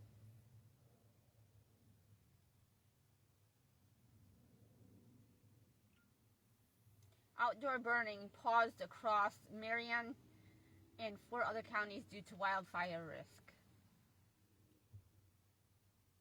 Wow. Yeah, because we're not getting much rain. Because if God lets it rain as we need, we're screwed. Because we would be underwater because there's not enough. I mean, the forestry we have left needs the rain, but being that we're surrounded by water, the amount of rain that we need to treat our forestry and our whatever grass and yards we have.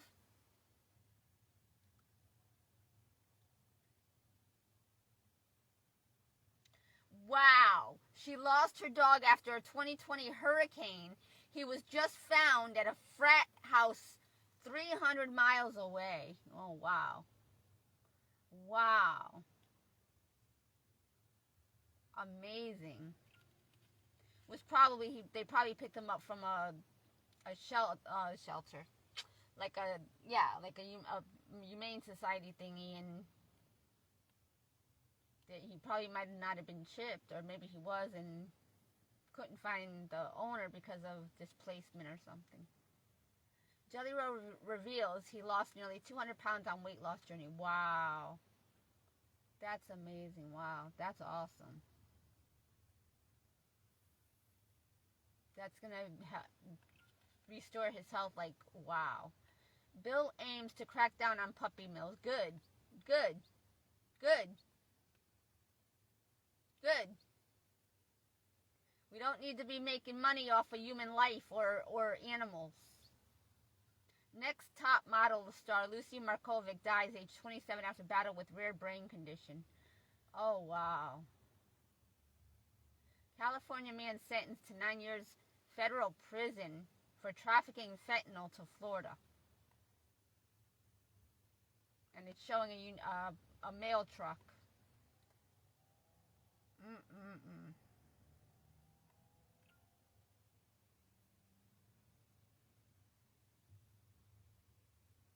Helpless toddler 2 dies from ant bites after hospital negligence. I think I posted an article about that. Yeah, I did. Or no, that was about another one. Cartels lose $510 million in drugs to United States Coast Guard. Wow. We would have been homeless. Free legal aid gets results for families facing housing crisis. In Orange County, that's up in Orlando.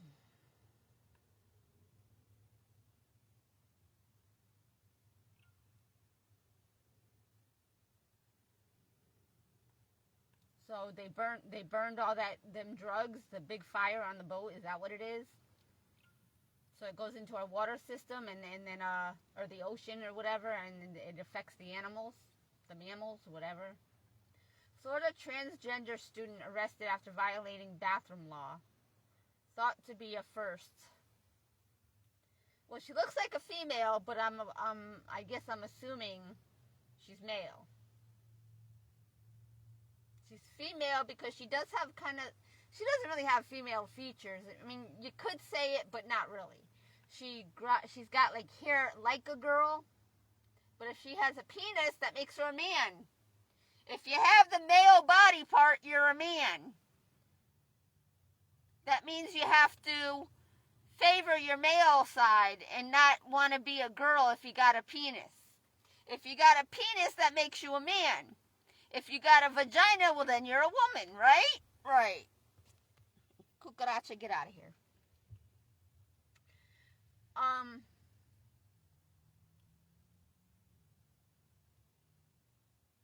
I mean, it's only common sense. I mean, I'm not trying to take any sides.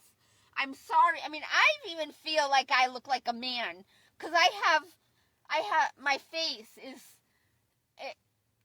To me, I look like a boy. But I have a vagina. I don't want to be a boy. I have a vagina. I'm a girl. Whether what I look like or what I feel like I look like. Okay? If you, in your mind, think you're a girl when you got a penis, got to rethink. Got to change that mindset. You might like the female features, but you got to, if you have a male penis, you're a male. I mean, I understand there are some, how do I say it? Some of those people that have both features, but when you have a penis, you're a man. And if you have the looks that are more feminine, well, there's girls, there's boys, and there's girls. There's masculine girls, and there's feminine girls. It's just, it doesn't mean that they're more of a man, like a manly woman. It just means that they're, maybe the male, the father, their genes were more stronger. So the baby got the more of the male's genes than the female. But if you have the penis, or vice versa, if you're a girl and you have a vagina and you got more male features, or you have a body that resembles more that of a man, then I mean, you would still have to be a female because you have a vagina. They can't give you a penis. I mean, if they do, that's kind of sickening. I wouldn't want somebody else's body part attached to me. If I wasn't with a vagina and I had a penis, I'd have to be a man. But if I was born a woman with a vagina, I'm a woman. I'm a female. So regardless of what I feel that I look like or what people think I look like, that's on them. If I'm a female and I have a female parts, if I have the boobies and the vagina, I'm a female. Even though I may have short hair or frizzy hair, or my hair was beautiful. Okay, but my duddy and my mummy and the haters and enemies and the demons, heathens, hellions, minions all messed up my hair. There's been many attempts of death against my life. In many ways, shapes, forms, fashions, different levels. Each and every second of every day that I'm in this vehicle, homeless, without being able to take care of myself and eat and take care of myself properly. All of us. That pertains to all of us because the system is screwed up. I hear pitter patter. 11:51. 11:50. That means my cousin was 11 and I was like 15 and a half. He wasn't 11 though. He was born in 79 and the incident with me and him happened in 91. So 79 to 89 is 10 years. 90 and 91, so he was 12. So I don't know what this 11 and 15 shit is.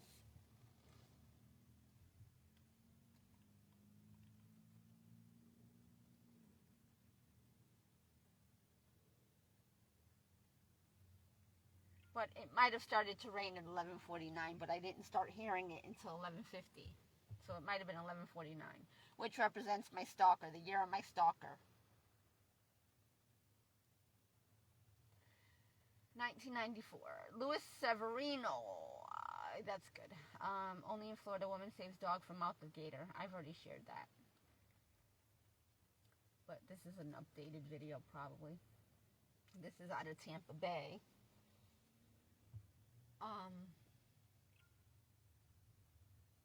Wife's kidney donation saves husband's life. Aw. That's sweet. That's glad that she was a match for him. That was good. Wow, that's surprising. Extremely rare pod of orca spotted in the Gulf of Mexico off of Florida. You mean Gulf of America now. They named it Gulf of America. Surrounding another whale. $10 internet for seniors. Seniors say bye to expensive internet if you live in these zip codes. 13-year-old found safe after being reported missing in Orlando.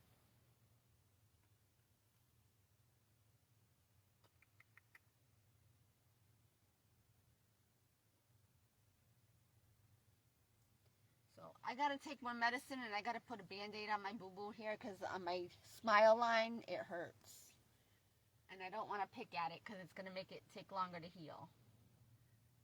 Because it's a little bit infected, but it's still got the buggy on it. So I gotta take some more medicine and I gotta put a medicine. These buggies are eating my cantaloupe, yo. They're devouring my cantaloupe. 92-year-old Galapagos, I forgot how to pronounce that, the turtle. Galapagos tortoise becomes a mother for the first time. 92-year-old. What?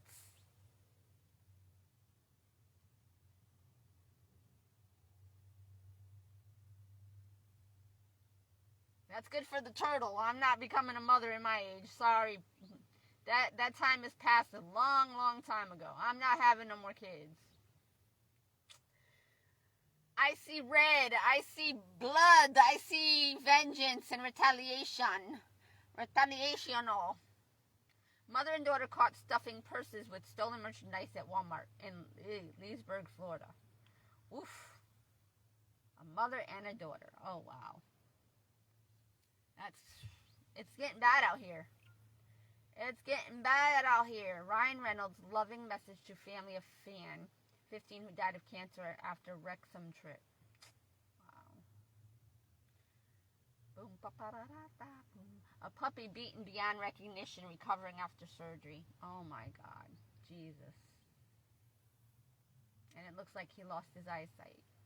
He or she. Because it looks like the eyes are, oh my God. Teen goes from 10 nightly seizures to 0 with brain implant. Oh, wow. That's awesome.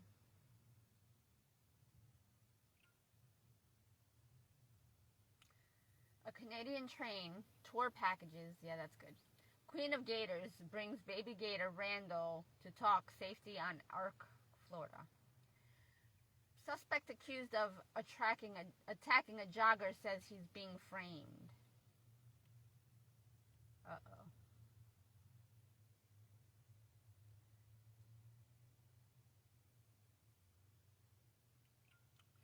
Pink full moon expected to rise this weekend ahead of meteor shower. Oh, we're going to have a meteor shower too. Cool.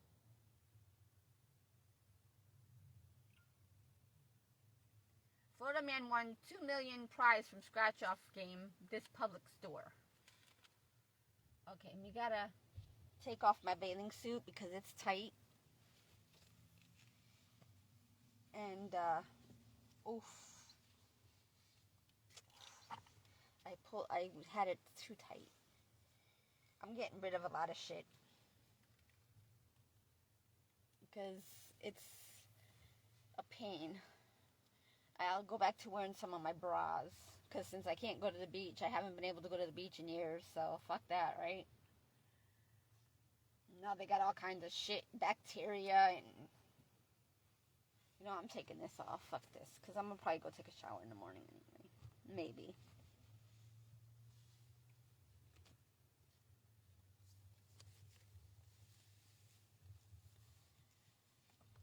Boombastic. Oh. That was the bathing suit, the black one that I had that resembles Britney Spears in the Slave for You, that green one that she has. Mine was kind of similar to that, but in black. Oh no, my toothbrush and my mirror. I don't know what the fuck happened to it. Oh fuck. See what you made me do? Okay, I got my toothbrush fell. My scissors gotta be put back in there. Because that was to cut my... Okay, I need my toothbrush. Where did my toothbrush go? That fell on... Oh, okay, it's right here. And I got my mirror. What fell? What was that? I don't know what fell. Oh well, I'll find it. And this goes in there. Okay, I got everything. Alright, okay, my 3 pieces. Okay, cool. Cool, man.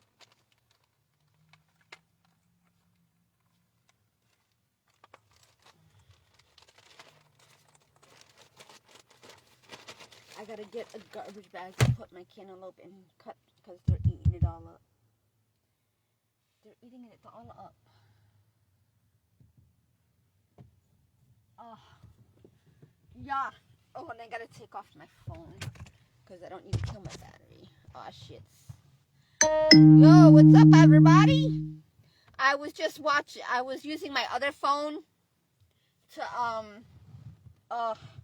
I was using my other phone to go on the internet while I was with you guys because they're not letting me share anything on Facebook of Facebook posts. So I can only share what's on other platforms to share with Facebook. So they're limiting and they're only letting me do what they want me to do, which I don't feel like going live to read about the Bible because I want to go to sleep. So I could take a shower and clean my face in the morning and my hair that they've infested me with. And I got to cut my cantaloupe to eat more cantaloupe because the buggies are getting to it. Because my car is loaded with buggies now because I've spilled so much soda, so much debris, so much crumbs, so much this. I've only been able to vacuum somewhat to an extent, but my car is a mess. This is disgusting. And they reinfested me at the gym, so I've got to put my hair up, which is why I took my ponytail out, my half ponytail, because my hair is, you hear that? It's smooth, but it's not smooth. It's tangled at the end. When I grab it all at the ponytail. So I'm going to put some aloe in my hair, in my ponytail. I just combed out what was left of my curls.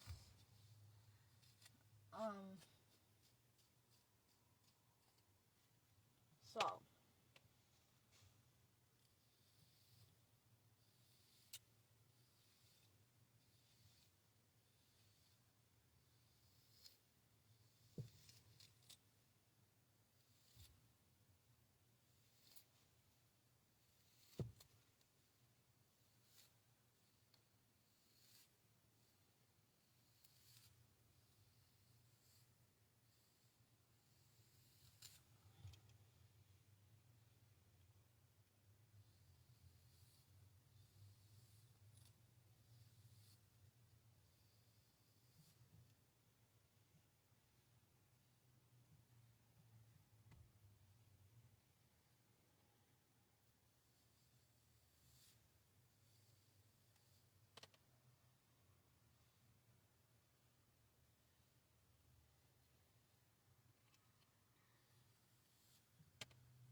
See, America, my mommy and daddy are stupid, ignorant, and foolish.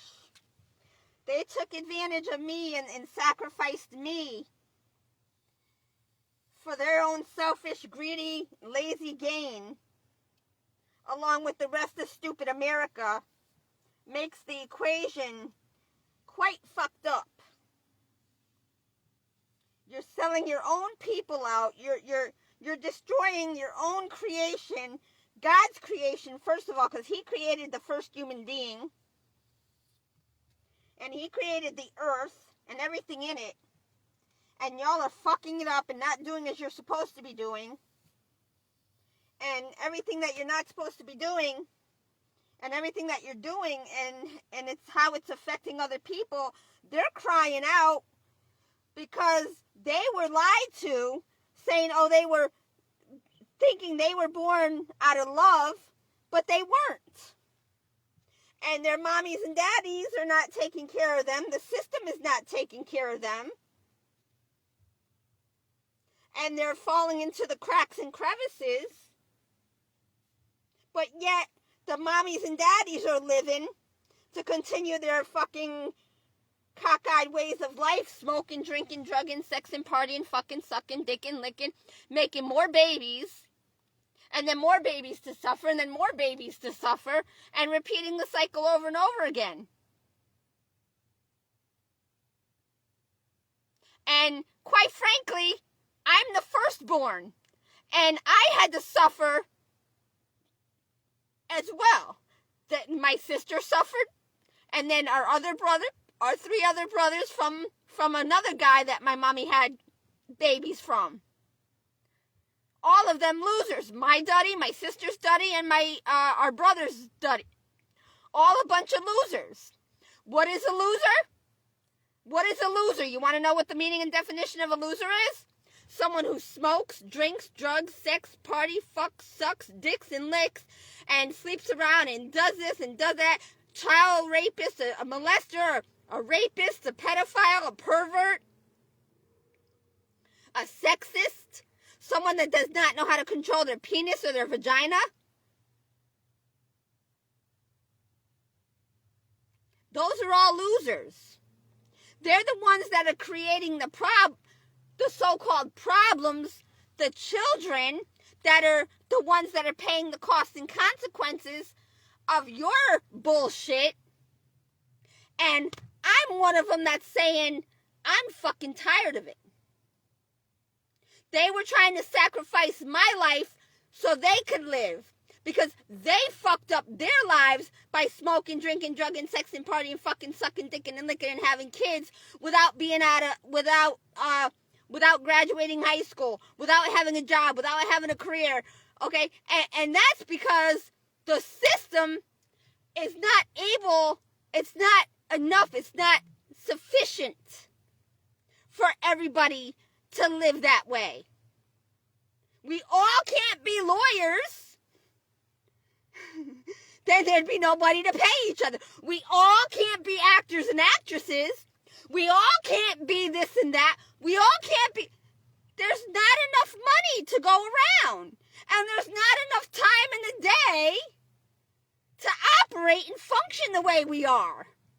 What is that? You're not paying attention to the facts. You're not sitting back. You're not removing yourself from the picture. You're remaining in the crowd. You're not going to know what the problem is by being a part of the crowd, in the crowd, which is a part of the problem.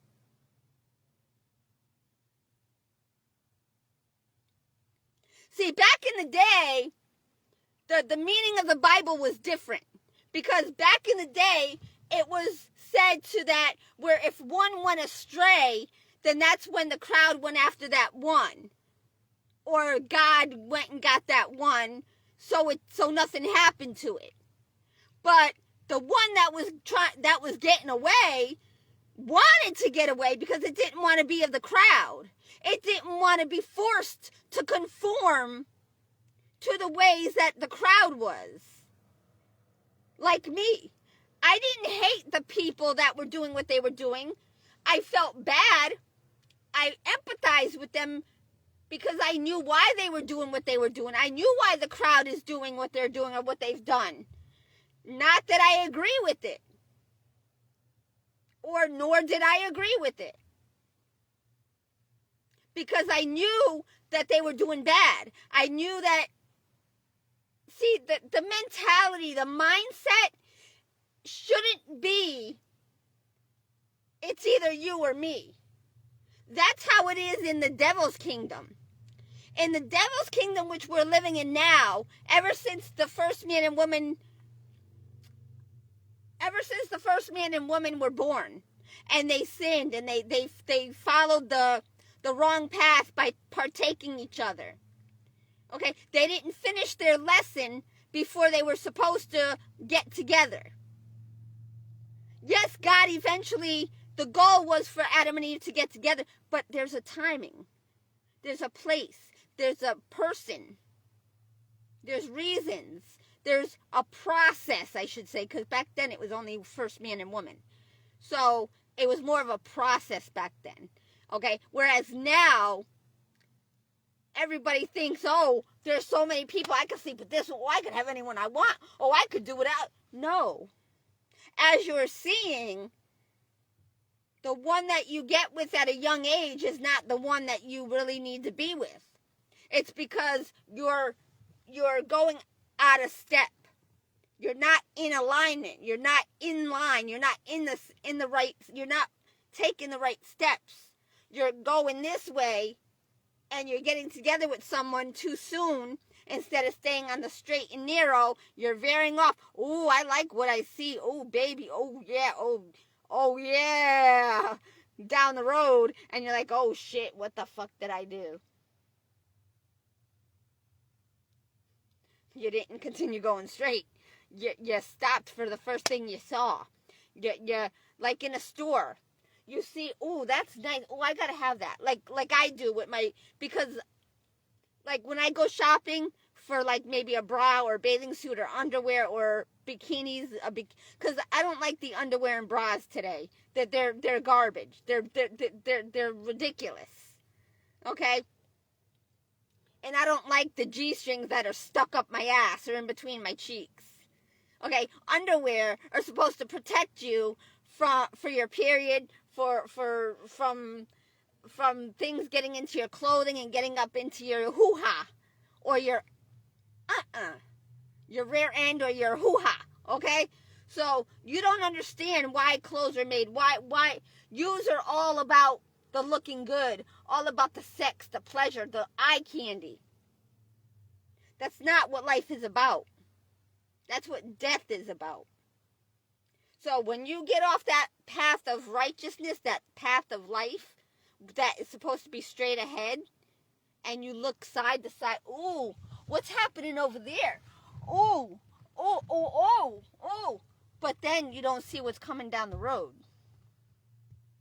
Or when you get finished doing what you're doing after you partake in whatever you wanted to or whatever. So, and just like with me in the store, I bought bathing suits that were, because the type of clothing that's available, I don't have access to the clothing that I really want because it's online. I didn't have an address. I didn't have the money to spend $20 on just one bathing suit or one top. Okay? I had to buy bathing suit underwear and socks for $20 or a shirt or a coat and a bathing suit. So I had to go to Walmart or Ross or Bell's to get what I needed, and God made it available, but it wasn't quite because I haven't shown him, because I don't go looking online because I don't have the battery life. That's not my top priority. Okay? It is a priority, but it's not my top priority. I do need to wear protective clothing because I'm out here in the elements, and I don't need a cockroach climbing up my ass or in an orifice. I can't wear ripped and holy jeans living in my car with cockroaches. They'd be all up my hoo-ha and crawling up all in my shit. And that's what you people are doing. You are wearing, you're ruining all your clothes So the clothes that you have in your closets, they're not going to help you survive for what they're needed. How can a farmer go into the farmland with holy jeans? Them bugs, them snakes be going to be crawling all up into your pants, and then you're going to be dead. You ain't going to have that clothing as protection. Y'all people, because y'all living the way you think you are, and you're not living. You're living by the way of the devil's kingdom, not God's kingdom. And I don't even like the word God. I don't even like, you know what? As a matter, now I understand. I don't like I'm not ever going to say that word again. I'm not even going to ever say that. Nope. Jesus. Jesus. Jesus. It's all about Jesus. Forget the G word. I'm not saying, if I ever say anything, I'm going to refer to it as the G word. I will put a post saying G equals to God. I'm not saying it ever again after this. I'm not going to give him clout. I'm not going to give him attention. No, because God is the teacher. Okay? And what that means is it's not a good thing. Because instead of being a parent, a mom and a dad, a mother and a father, he's neglecting and rejecting, abandoning, and abusing his creation by not being a gentle, loving God. And one that disciplines, and not meaning by spanking or hitting or abusing or belts or any of that, or whips or chains or whatever, okay, or punishments. No, that's not how you teach someone.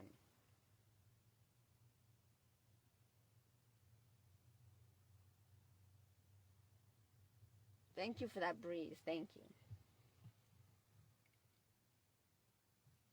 But what the G word, what his meaning and purpose is to be like an easy parent, an easygoing parent. Like, yeah, go ahead, do that. Yeah, go ahead. You want to go out? Yeah, go play. Yeah, go play. But no supervision. Okay? And he lets anything and everything happen. Like what happened to me and my sister. Our mom was with Richie and staying up all night fucking, or late into the night, and then her body breaking down because she smoked cigarettes, she drank, and she didn't eat properly. She was on Correctol. She took Correctol constantly like candy, 4 or 5 of them a day or more. Okay? Your body can't go to the bathroom if you don't eat enough. I knew that. I didn't need Jamie to tell me that in jail when I couldn't go to the bathroom either. Okay? But I didn't want to, I forgot what we were given. These bugs are all over my cantaloupe, man. I got to get the garbage bag over here. I got to get a new garbage bag because I threw out the garbage bag earlier and they're crawling all over my cantaloupe. And now I got to wipe it I got to pour water over it to rinse it. I don't even know where my butter is. And my garlic's going to go bad with my tomatoes. And I was supposed to eat that today, so now that fell.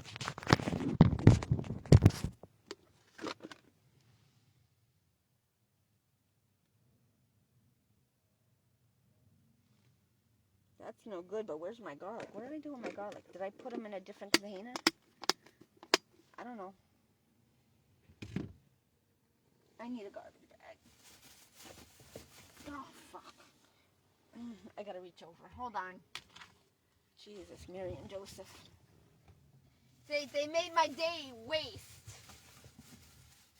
They wasted my whole day. The fuck? Now one bag, I had to pull the whole bag out. So. Okay, there we go. I hate wasting this cantaloupe and the seeds. I hate it. But I have no other choice.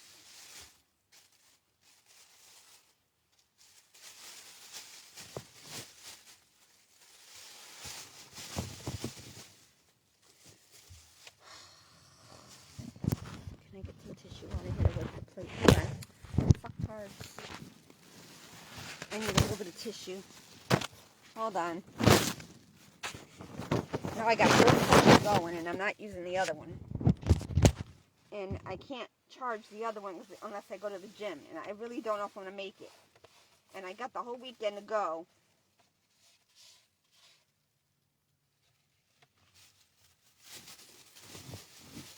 Okay. I don't fucking know anymore. They gotta keep fucking me over with everything. Now I had to buy fresh food today, and I couldn't eat the peppers that I had planned to eat.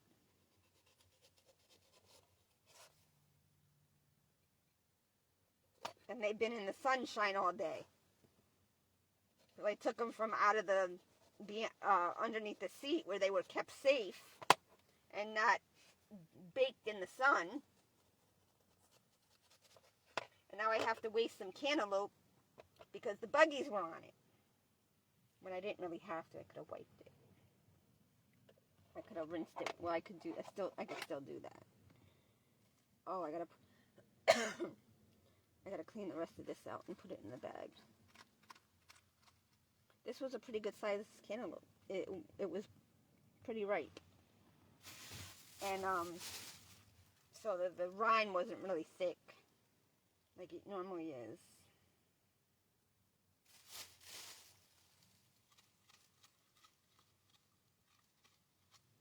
Oops.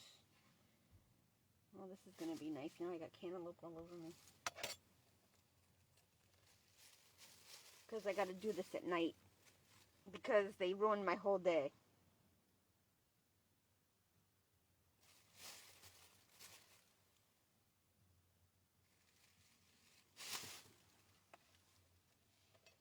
Because I really wasn't but I wasn't planning to go to church this weekend.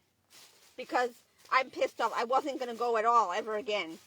Because of what happened on Wednesday. And what's happened up until this point. I've already kind of let myself, I've really flipped my script because of them.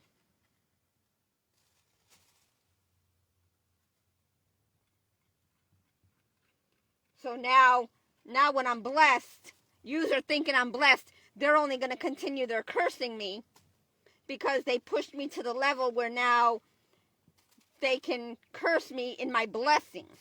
So I'm still going to be cursed in my blessing. And I'm going to be cursed anyway because my son is going on 26 years old this month.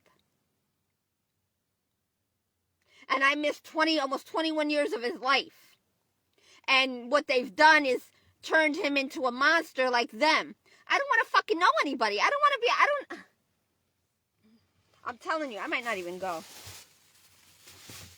I might do what I want to do. Not what I wanted to do, because I never wanted to hurt anybody. I never wanted to have to hurt myself. I never wanted to suffer. I've tried to make choices and decisions that didn't hurt others or myself. But it was not, it didn't happen that way because of my daddy and his clan and my mummy selling me to the devil, to God, that just used and abused me for everything and anything. And then I got punished for it and blamed.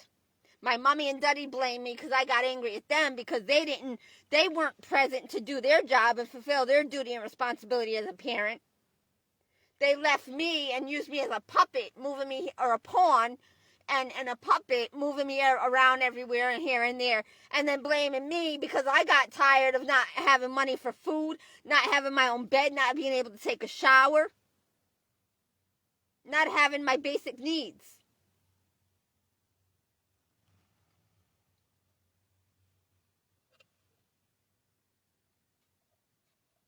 And then they make me have to hook up and connect with man for protection.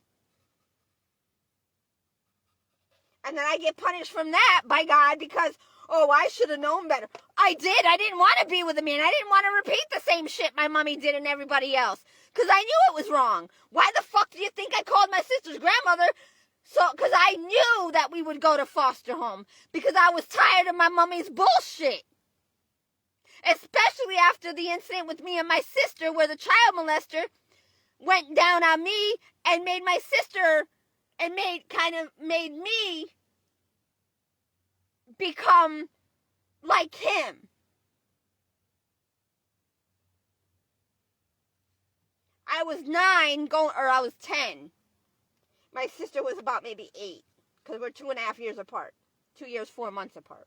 So with that said, the time he went down on me, I was starting to kind of feel, because it was the first time he did that. And it kind of awakened me, if you know what I mean. But I was only 10 and a half, so it didn't really, actually it did kind of awaken me because it made me want to seek a boyfriend. But I'm like, wait a minute, I'm only 11, 12, 13, 14 years old. I didn't want that. But my daddy made me become sexually awakened from the child molester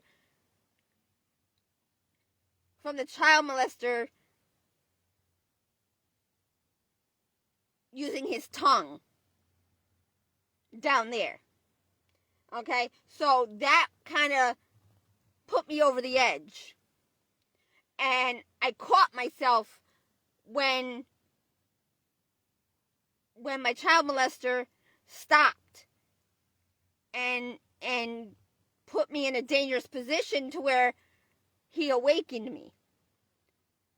And he had my sister,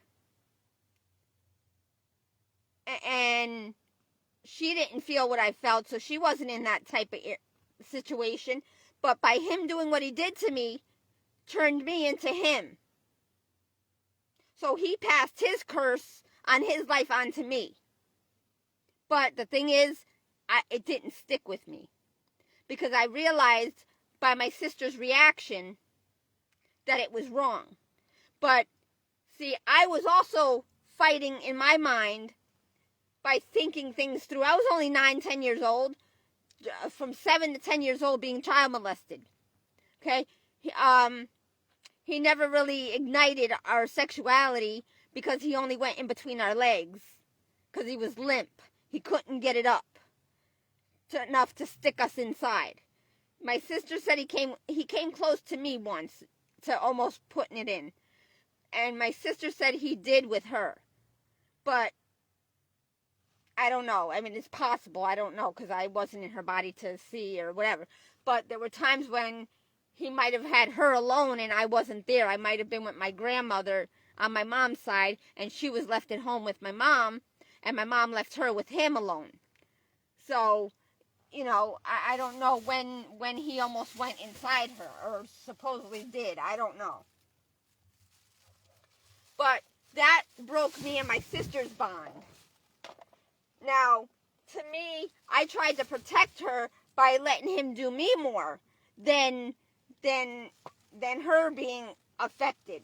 But then it affected me. Now, during the times he was doing this to me, I was thinking in my mind, well, if this is bad, why is it, you know, because he threatened, he said if me and my sister were to ever say anything, we would never see our mother again.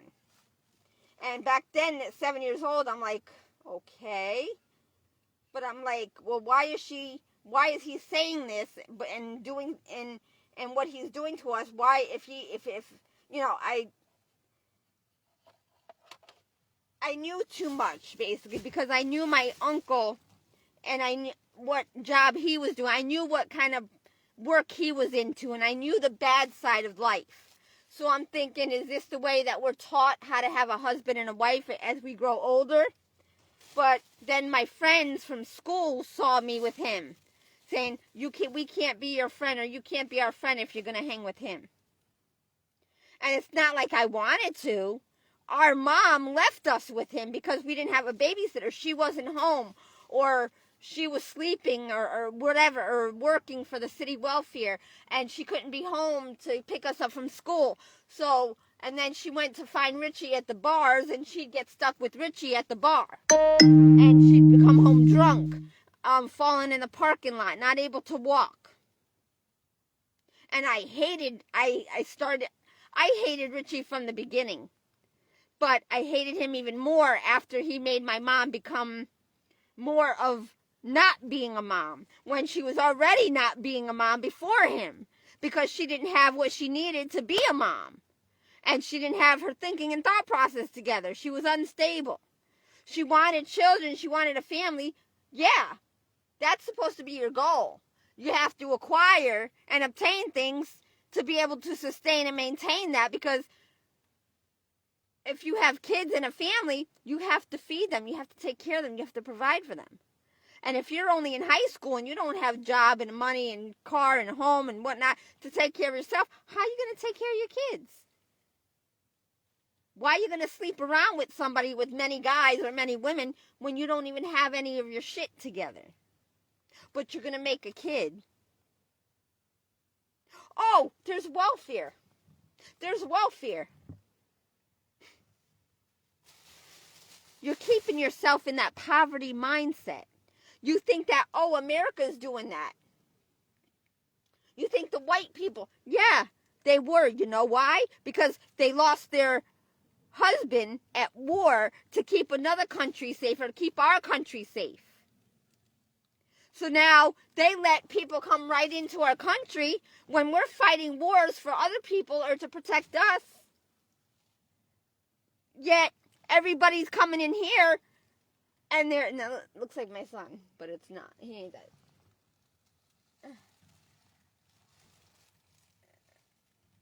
No, unless he let his hair grow, but he's got a hat on, so I can't tell if it's him or not. So anyway, what time is it? 12:28. Yeah, that was them. That's a message. So anyway, where did I leave it? Oh, so by all these people coming over from other countries, and they're following the examples or the system that we have in play, and they abuse it. So, they get pregnant. They fuck somebody, they get pregnant. I slept with this one, that one, this one, that. I don't know who the father is. Oh, no. How am I going to, I have no money to take care of me and my baby. Oh, my God. What am I to do? I don't have a job. Blah, blah, blah. So they lie. They use the system, the welfare system, because now they're a single mom. They don't have a father. They're widowed. They don't have, they're what do you call them? Jezebels. They're gigolos. They're Jezebels. There's another word. There's whoremongers. They're whores. They're husbandless. Okay? So they use the welfare system. Now, the welfare system was only to use in addition to it was like a 401k plan. It was like an added program for a single woman, a widowed woman from a husband that got killed over in war.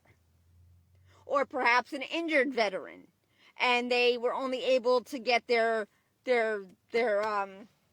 benefits, but it wasn't enough to survive. So they were able to get welfare. So then that welfare helped them survive. But now everybody is taking advantage of that welfare system. And they think that's the way because they see everybody else doing it. That's not the way. Unless you want to live a life where you don't have a put together family. Oh, and then you go and try to beat the system and play it out. And think you're going to get the great life that they call America. Or the American dream, rather. No, the American dream is the American nightmare. Living is the dream. Okay, how do we live? Well, for starters, you don't smoke, drink, drug, sex, party, fuck, suck, dick, and lick. That's not living. That's smoking, drinking, drugging, sex, and partying, fucking, sucking, dicking, and licking. That's not living. Did you hear the word living among those things? No. So obviously that's not living. So you should say, oh wow, wait a minute, I don't want to do those things. I want to live. Those aren't living. Because those things are costly and come with consequences and lead to an outcome and result that you don't want to experience or that you should not want to. But nobody knows that because they don't understand, because they haven't been around to see, like for me as a child, I experienced the costs and consequences of what my mom and her boyfriend Richie did, and everybody in my family and my extended family, and those that were not even blood family that were partaking in those things, and their children were suffering or were being displaced or not having the things that they were meant and supposed to have, or they couldn't afford to have the things they needed to take care of all their children, so they suffered. So I absorbed all of this, and I internalized it, processed it, registered it. And I got this thing called wisdom from the knowledge that I acquired throughout my life. And it was only a couple years I needed to experience this to know right from wrong. Now, I knew it was wrong to touch another human being and violate them in a wrong way, but because I experienced it and I didn't want to do that. But when I was violated and nobody interceded properly, and I was afraid to say anything because my mom, while me and my sister were in foster home, my mom and Richie lived with the child molester. And in my mind, I'm thinking, oh my God, I want to say something. I want to let them know so we can, but see, in my mind, I already understood and I already thought it all through, and I knew that I wasn't going to do that, that I knew it was wrong. But I did not know that it could happen in other ways. There's many ways that lead to the wrong thing. For instance, being a child molester, a rapist, incest, or any of that category of life, and somebody that cannot control themselves sexually. That's I don't know what they call that. I can't remember. I can't remember. I can't remember the word. It starts with an N, but I can't remember the word. But anyway, when my first boyfriend and I when I hooked up with him and connected with him, or I shouldn't say connected, because we didn't connect until 10 months into, it wasn't even really a relationship. We how do I say this?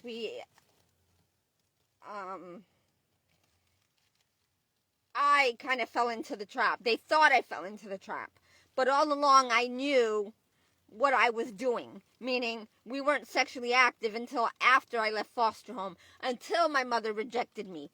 Okay, I hooked up with him in foster home for protection, because I knew that when I was introduced to the family that rented out my foster family's apartment on the second floor, which we used to live in with our foster family, and the second and third floor, it happened to be that that family was the family that my sister's Aunt Debbie slept with their father, and something about a ring. I don't know if she took it. I don't know if he gave her the ring that was meant for the something. So anyway, my sister's grandmother was a thief.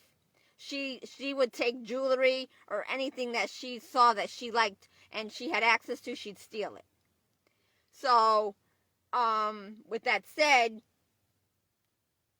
it was either her or my other sister's aunt, Darlene, that came down from Nevada to go to her brother's funeral, which was my sister's father.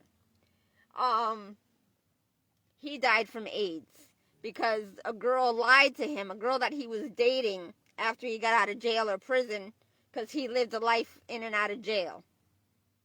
And the Skid Row song, 18 in Life, is exactly about my sister's father, Ricky. And not only about him, because there's many like him, but my sister's father's name was Ricky. And one of his sons is named Ricky, that he had by another woman, which is my sister's stepmother, Tina. And my sister's father was married to my sister's mother. And he cheated on her while they were married. So she divorced him because he gave her an STD. I think it was syphilis that he may have gotten from another woman and then slept with Tina. I don't know how it got to my mom. So I don't know who he slept with that gave him that. I don't know if it was given to him by Tina or if it was given to him by some other woman he slept with other than Tina. I don't know. So anyway, Tina had two sons by him, Ricky and Paul. My mom had my sister, and my father's name was Mike. My sister's father's name was Ricky. She married him, but they couldn't survive together because he couldn't get work. They couldn't live together, and they couldn't make it. They got married without working and being able to have money to survive. So what happened was, these bugs are on my fucking phone again. So what happened was they got divorced because my sister's father cheated on her because he couldn't survive with my mom. He wasn't working. My mom wasn't working because she had me and my sister, and she didn't have money to pay for daycare. My grandmother was unable to take care of her family because she wasn't working. She didn't ever work. My grandfather killed himself. He was the one that, once he died, everybody else scattered and divided and separated and ended up having a rough life and struggled. Because nobody has followed the right way in life. They've fallen short. They've followed a path, but it wasn't the right one. They thought, okay, the man shall provide. No, the man shall not provide. Okay, it takes two. It takes a man and a woman. But the system has been dysfunctional. The system is defective. The system is destructive. The system is corrupted. The system is not correct. It's not conducive.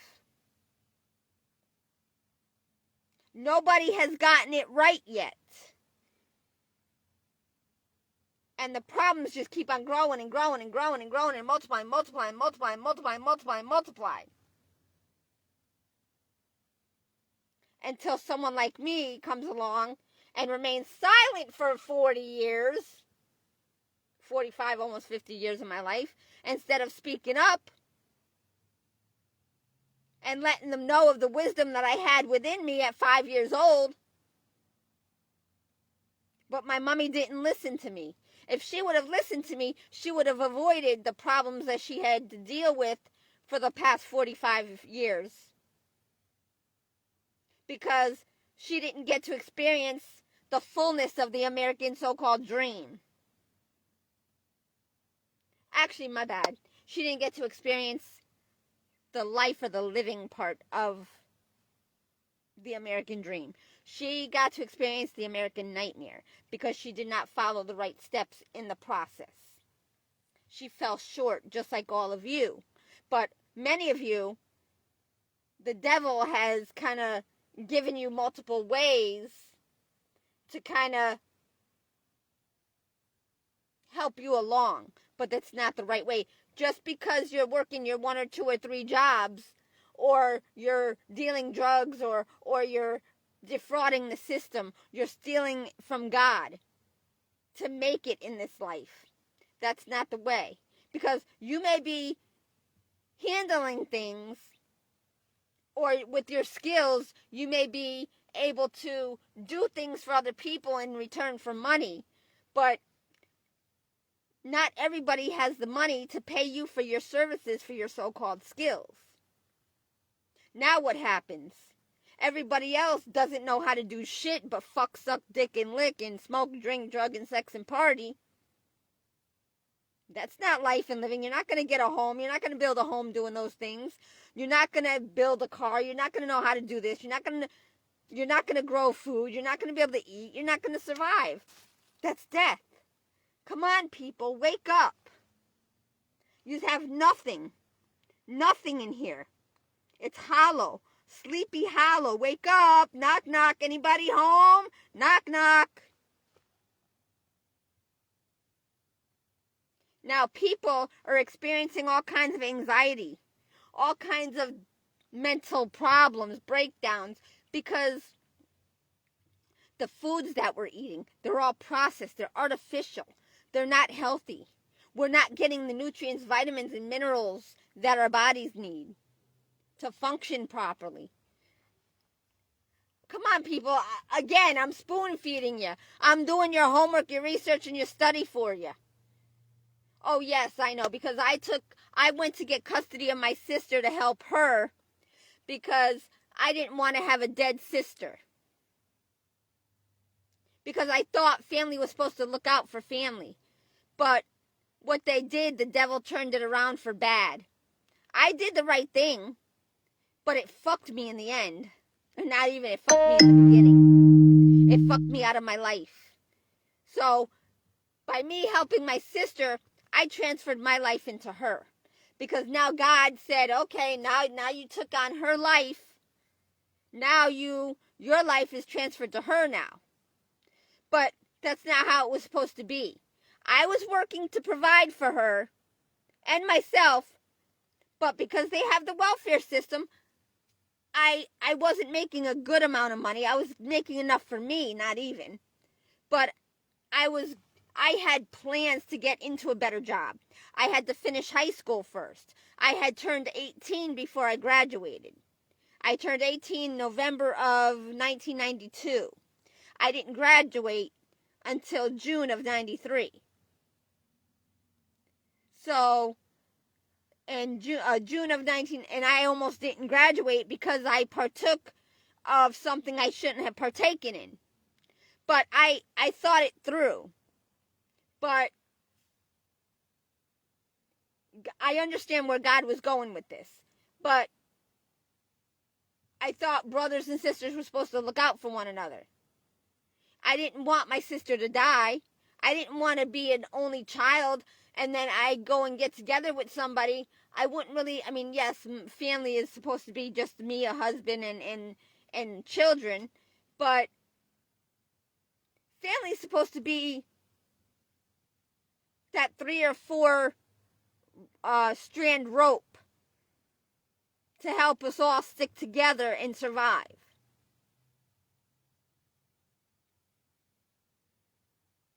As the clans did back in the day, until they branched off and went their own ways at an early age. And that's when the devil divided and separated them too soon. Then the mommy and daddy died, or the children died, and it took away the clan. Because our errors and mistakes are costly.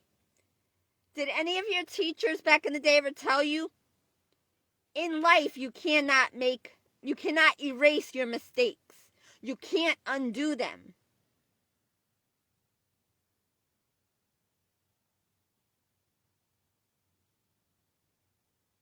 So all of this, I observed. I absorbed everything as I grew up. Everything that I heard, everything, I internalized it. I put it in a category, good or bad, life or death. I did my homework and research internally.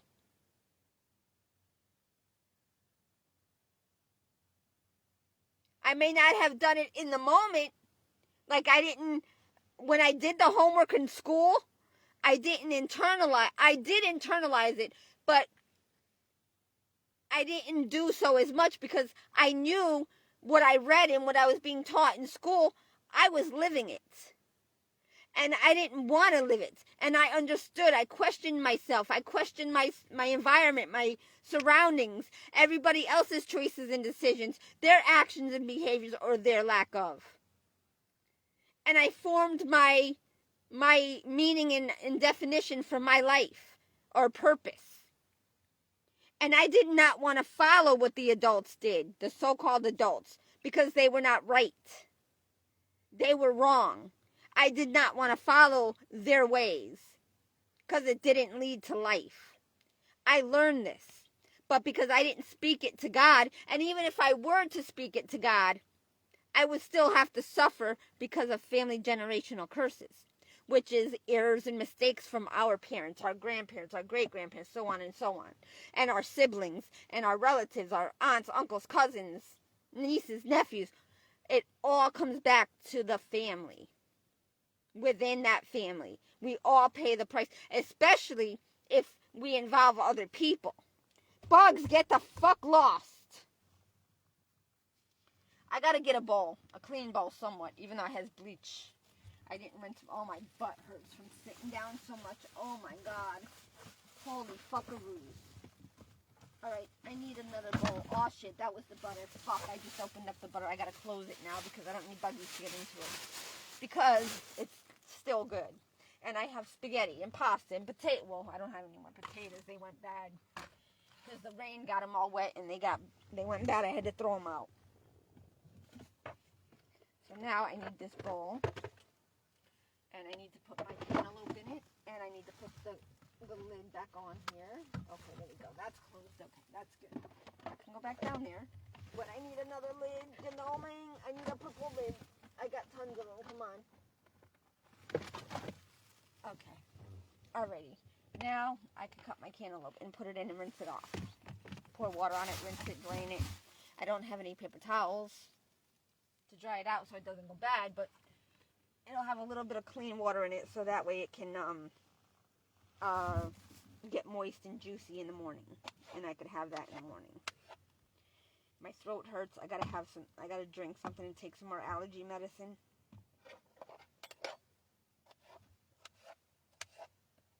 So the part that I cut off that the buggies were on, I'm just gonna rinse it. That'll be alright. I'm not gonna waste my cantaloupe because they were on it and eating it. I'm gonna rinse it with some water anyway, so. And I'm not cutting this right, but that's okay. So I'll just cut side to side and then, as long as I don't, this isn't how I wanted to cut it. I already started this. I'll cut that one different. But anyway, I'm not going to sit here hours upon hours and talking about the Bible and talk. See, I don't have to read the Bible. I know it. I may not be able to repeat it verbatim, whatever the fucking the word is. I don't know. But I don't like talking and wasting my breath because I did my homework, research, and study. Okay, but by me helping other people enabled them to think, oh, they don't have to go to school, they don't have to work, they don't have to do this, that they could just be of the devil and steal, kill, and destroy their siblings' life, because that's what happened. Because I took upon my mom's job as a mother to take care of my sister. Now I had plans. I was gonna wait.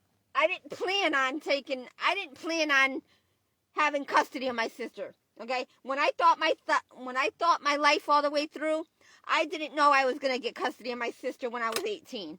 Okay? I thought my mom was going to be our mom and take care of us. Then we went to foster home because she didn't take care of us and her priorities weren't straight. She wasn't equipped and established, ready and prepared. She never learned her lesson. She kept on having more children and repeating and not fixing her problems. And she thought it was my fault she lost her kids. No. If you can't take care of the 2 children you got, why are you going to go and get pregnant and have another one? Or, I'm sorry, she had 3 at the time. She had me and my sister, and then she had her firstborn son by the asshole. So when she lost them 3, another year and a half later, what do you think? She gets pregnant again. By the same motherfucker. But yet, she had 3 of us. She couldn't take care of. He wasn't helping her take care of them. He wanted her to take care of him. He was that snake that became a lion. And came in her den by sticking himself in her hole and then became that lion. Roar, get away, she's mine. And he chased me and my sister out of her life. Because now she became his mom. She took care of him. When it was supposed to be the other way around. He was supposed to help be a part of helping to take care of him and her children. But he had 9, 10 other children by 2 or 3 other women he never took care of. Because he was an alcoholic. He is a smoker. He was a drinker, a drugger, a loser.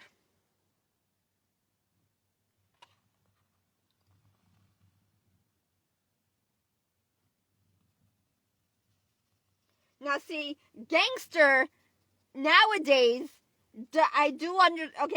has the meaning, I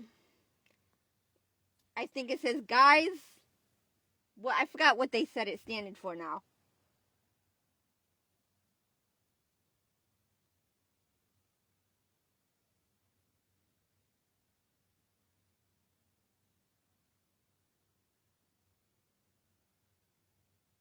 I forgot what the letters stand. It was something about servants of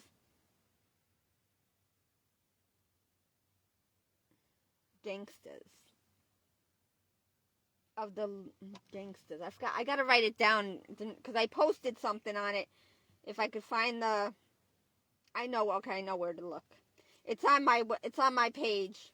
It was off the girl, what's her name's page. But he was singing a song, and he gave the meaning of what the word gangsta, the letters in the word stand for.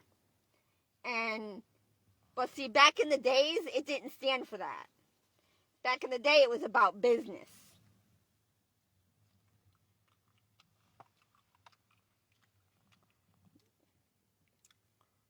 Now, business is not, you got to understand, too, that there's so much a part of the equation. There's so many factors. And you got to do your homework. But nobody knows how to. And we're living in the days where we're in the end days of our era. Our era. E-R-A.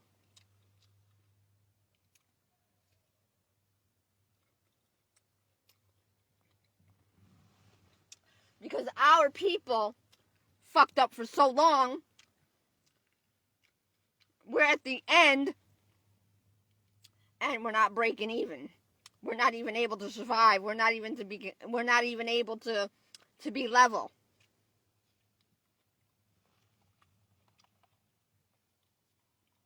I'm eating the part that was closer to the rind, so that's clean. The buggies.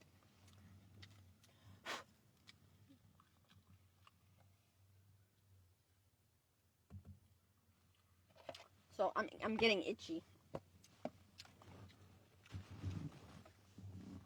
on my arms. So they might have even infested my clothing in my gym bag, because they when I was doing my hair in the shower last night, early yesterday morning, that I put the bag close to me in the shower.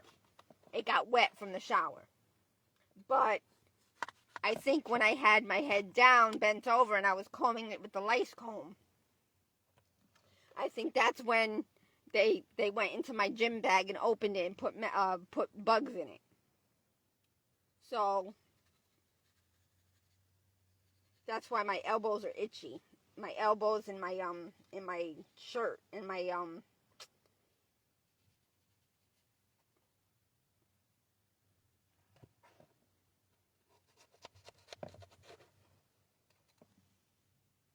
It's all good. It's all good.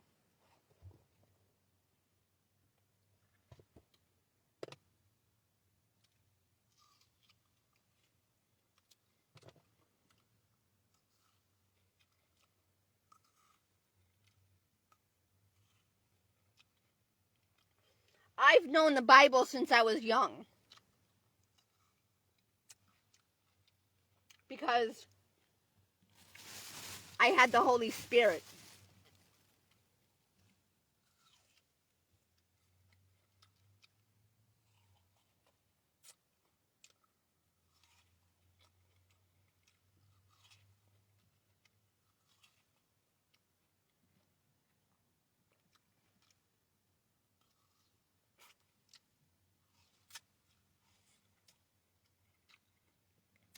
I think they're letting me have my last meal. This might be my last supper.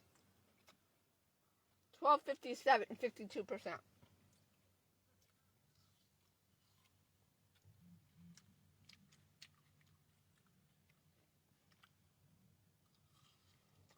Now it's getting hot again. Like a lot of them, it felt really hot.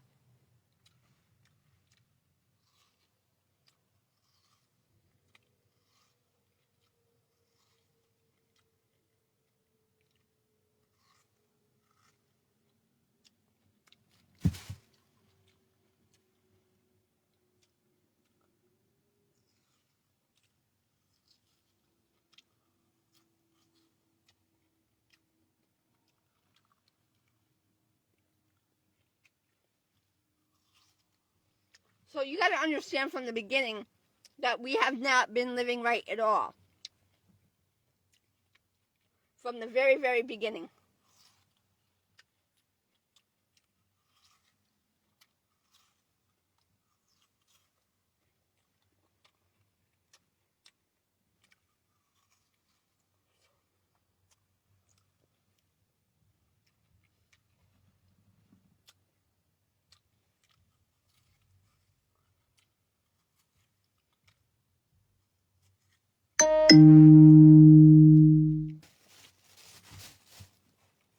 But basically, we've been experiments. All these generations, from the very first man and woman, we've been nothing but just generational experiments.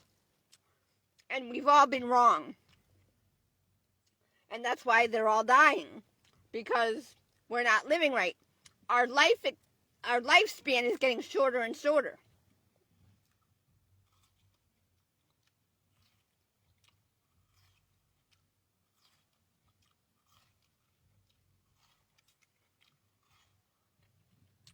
And even the new life that you bring in have to suffer.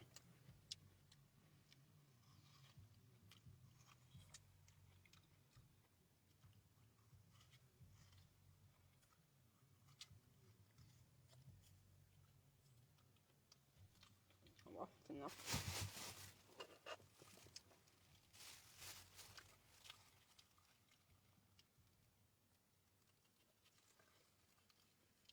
This cantaloupe was ripe, but it wasn't very. It's juicy, but not really juicy.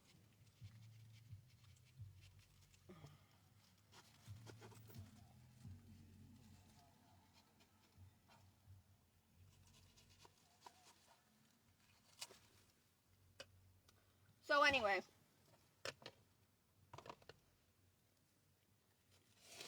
I didn't want to have custody of my sister. That was not in my plans.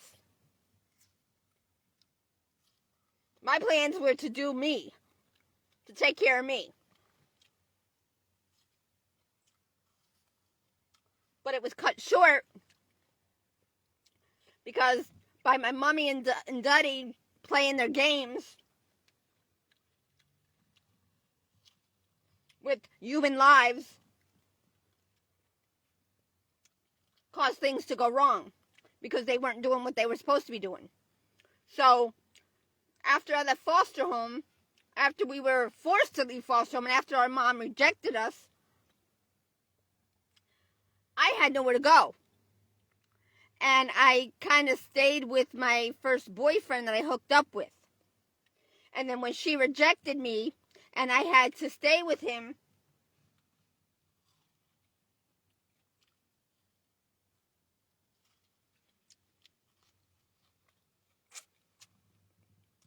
I didn't have to, but I didn't tell him my whole truth, even though he knew, because he was sent by the gangster, and it was to set me and my sister up for the life that we were but the life that we were going to live because of the errors and mistakes of our family.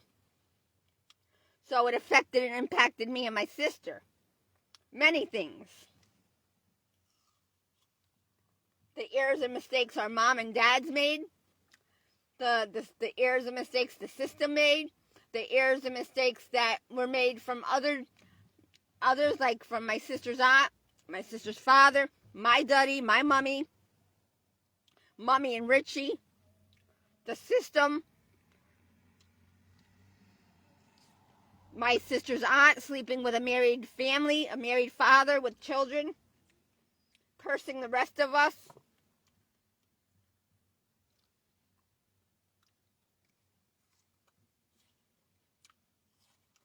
So we're paying the price for the last generation, which were the adults, and they're mostly all dead now. But yet, it's affected me and my sister, and it's almost wiping out all of our family. And they're pretty soon going to die because they're not very well. They're going to die soon. They're all going to die soon. We don't have much time. I'm not going to start again. Not in this life. Hell the fuck no.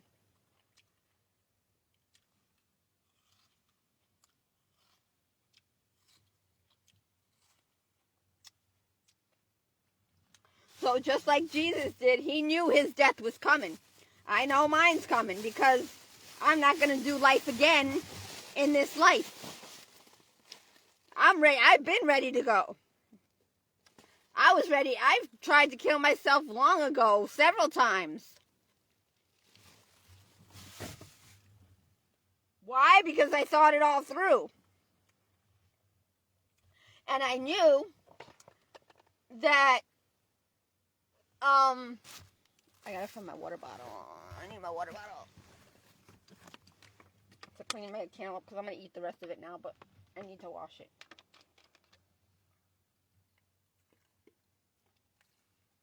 I just got myself wet. So, because the buggies were crawling on it, so I had to wash it a little bit with some water. So, that way I could clean my hands.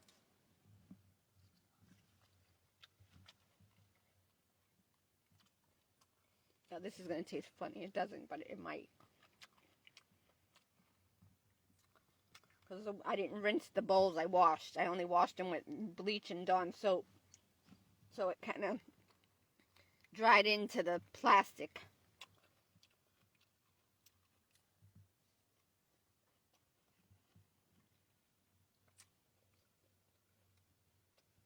When something goes wrong, what do you got to do? You got to look at everything. You got to take notes. You got to jot down notes. And put down what you did and what you didn't do, or you know, and then what went wrong, and then you got to question why, what went wrong. You got to be an investigator. You got to do the work, just like an investigator. When something goes wrong, well, you gotta put down a whatchamacallit. You got to start from somewhere. You got to write down and say, okay, well, this is this now. This is happening now. This is where I'm at. This is where I want to get to. What do I have to do to get to where I want to be? And what am I doing now that's stopping me from getting me to where I want to be?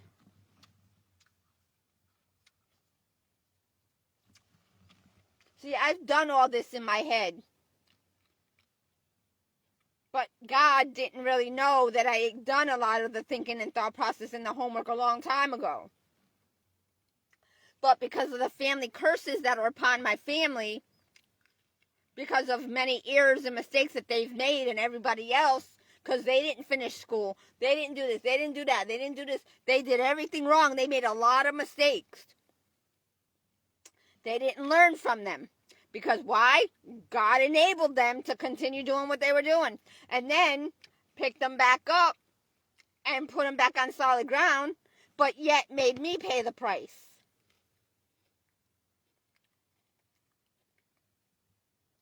They don't think I know as much as I know. They don't understand. And I'm tired of them thinking I don't know shit. I wasn't born today. I wasn't born yesterday, and I wasn't born last week or last month either. I know a lot. But what happened to me and prevented me from doing what I wanted to do with my life first was when my mom rejected me, well, basically, the curse is upon my family. But then, second, my mom rejecting me and my sister caused us to fend for ourselves and then put us in situations that caused other bad things to happen, that caused, because after my mom rejected me and my sister, I had to stay with my first boyfriend. He didn't expect me to stay with him. He was expecting to get, because his family was dysfunctional. His family was scattered all over because of the American way that they followed. So he was thinking he was going to have a life that he was going to be able to, not freeload, but that he thought he was going to be able to be helped by me or my family. Because he was looking for that person to help him. Because he didn't have a family. He had, but they were all experiencing problems like everybody else. And it prevented them from being able to be a parent the way they were supposed to, because the system is all screwed up. Everybody's following the wrong thing. Everybody's on that hamster wheel. Everybody's on that merry-go-round. Everybody's on that roller coaster. Up and down, left and right, and twist and turn, because they don't know what the hell they're doing. They're just grabbing a hold of anything they can in the system, but they're not thinking and using thought process. Say, wait a minute, this isn't the way of life. This isn't, but they don't do their homework before they, like, when you want to go on vacation. Well, back in the day, well, I don't even know. But anyway, for me, my thinking, I would want to do my homework and research and say, well, why do I want to go to another country when I know they're killing their own people? Where I know that they've kidnapped other people and killed other people. And they never returned from their country, from going on vacation, never returned to their country from going to another country. Why would I want to go there? A vacation to me, you know what that is? That's being able to be in my own home. Stay at home and prepare and cook my own food, my own meals. Spend time with either my child or my children. Raise my child or my children. And take care of my pets or my farm or whatever, depending on which time that we were born in. See, right now we're in the end times. We're at the very end, where what we're doing right now is no longer working for us. We're fucked.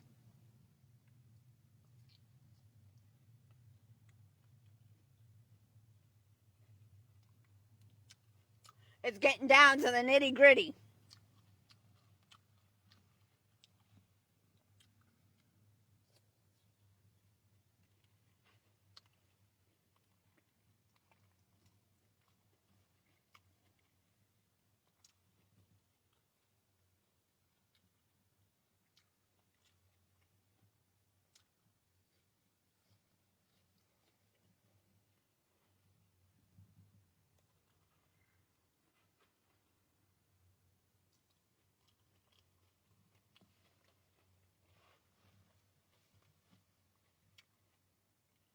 Well, I'm about to eat a whole cantaloupe. I'm almost halfway through.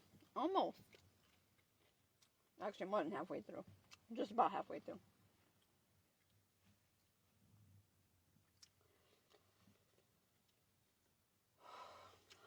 But cantaloupe is almost all water, so...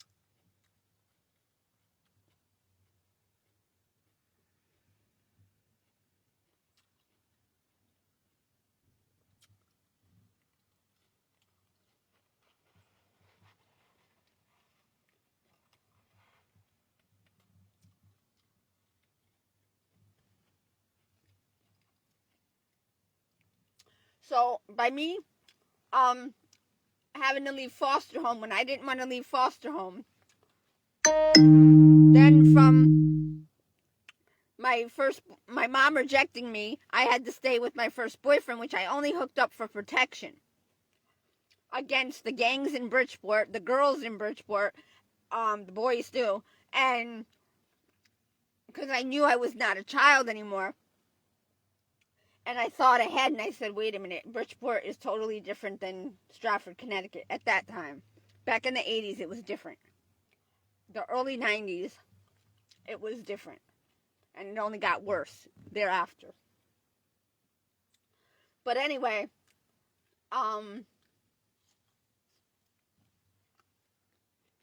when my mom rejected me, not even a week or two later or whatever,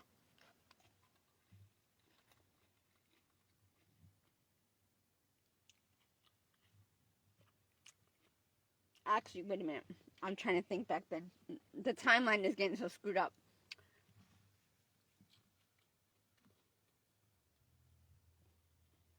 Yeah. Then I ran away from the group home. Then I was with Diego, my first boyfriend. Then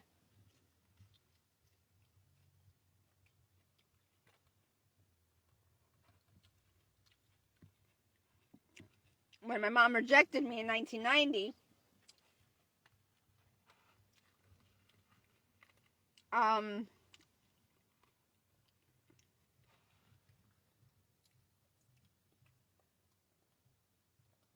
I had to give my virginity up. I used my body to keep my first boyfriend with me because I didn't want to go run to someone, to a family that I knew I could have went to for help. But I didn't, not really help, but temporarily.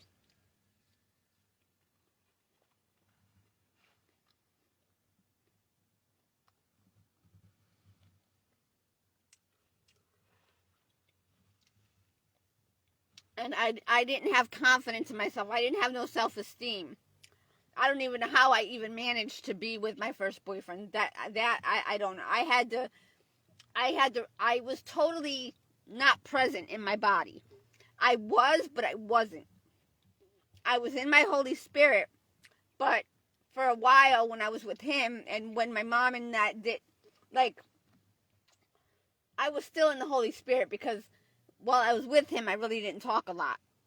Except only when we were, I didn't even talk when we were making out.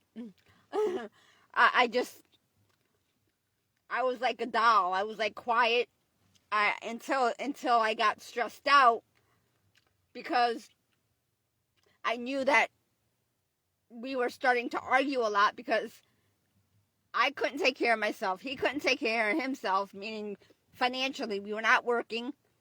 I didn't intend on being with him. I didn't intend on leaving foster home. I didn't intend on going back to my mommy. I didn't plan on that. But that was the God's plan. My daddy and God. I hate that word. Little cucaracha, bye-bye. So anyway,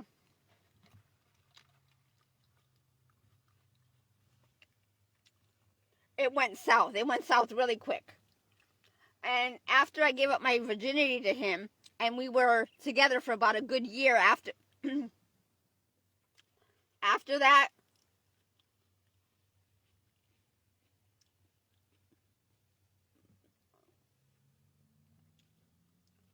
I kind of turned into a Jezebel being with him. But it was only with him. Then when he kind of separated with me, he left me with my aunt, which he did good. That was a good thing. But what I didn't know is I didn't know that my body was, being that him and I were very sexually active, I did not know that my body was going to react on its own And when it was like the first or second or third or fourth. It was within the first week I was with my aunt that he left me there, and it wasn't his fault. He did the right thing. He left me with a family member. He did the right thing. He made sure I was safe and not homeless, not out on the street. You know, he did good. But as for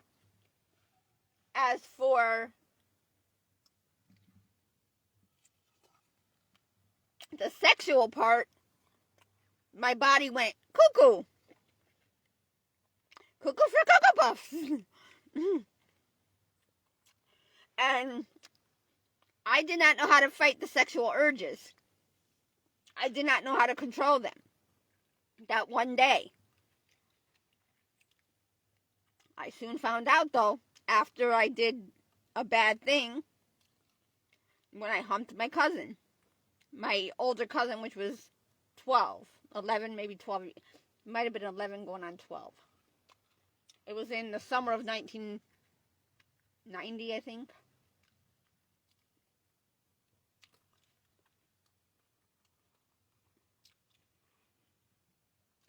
School was out. It was like the summer of 1990. After my high school, my freshman year.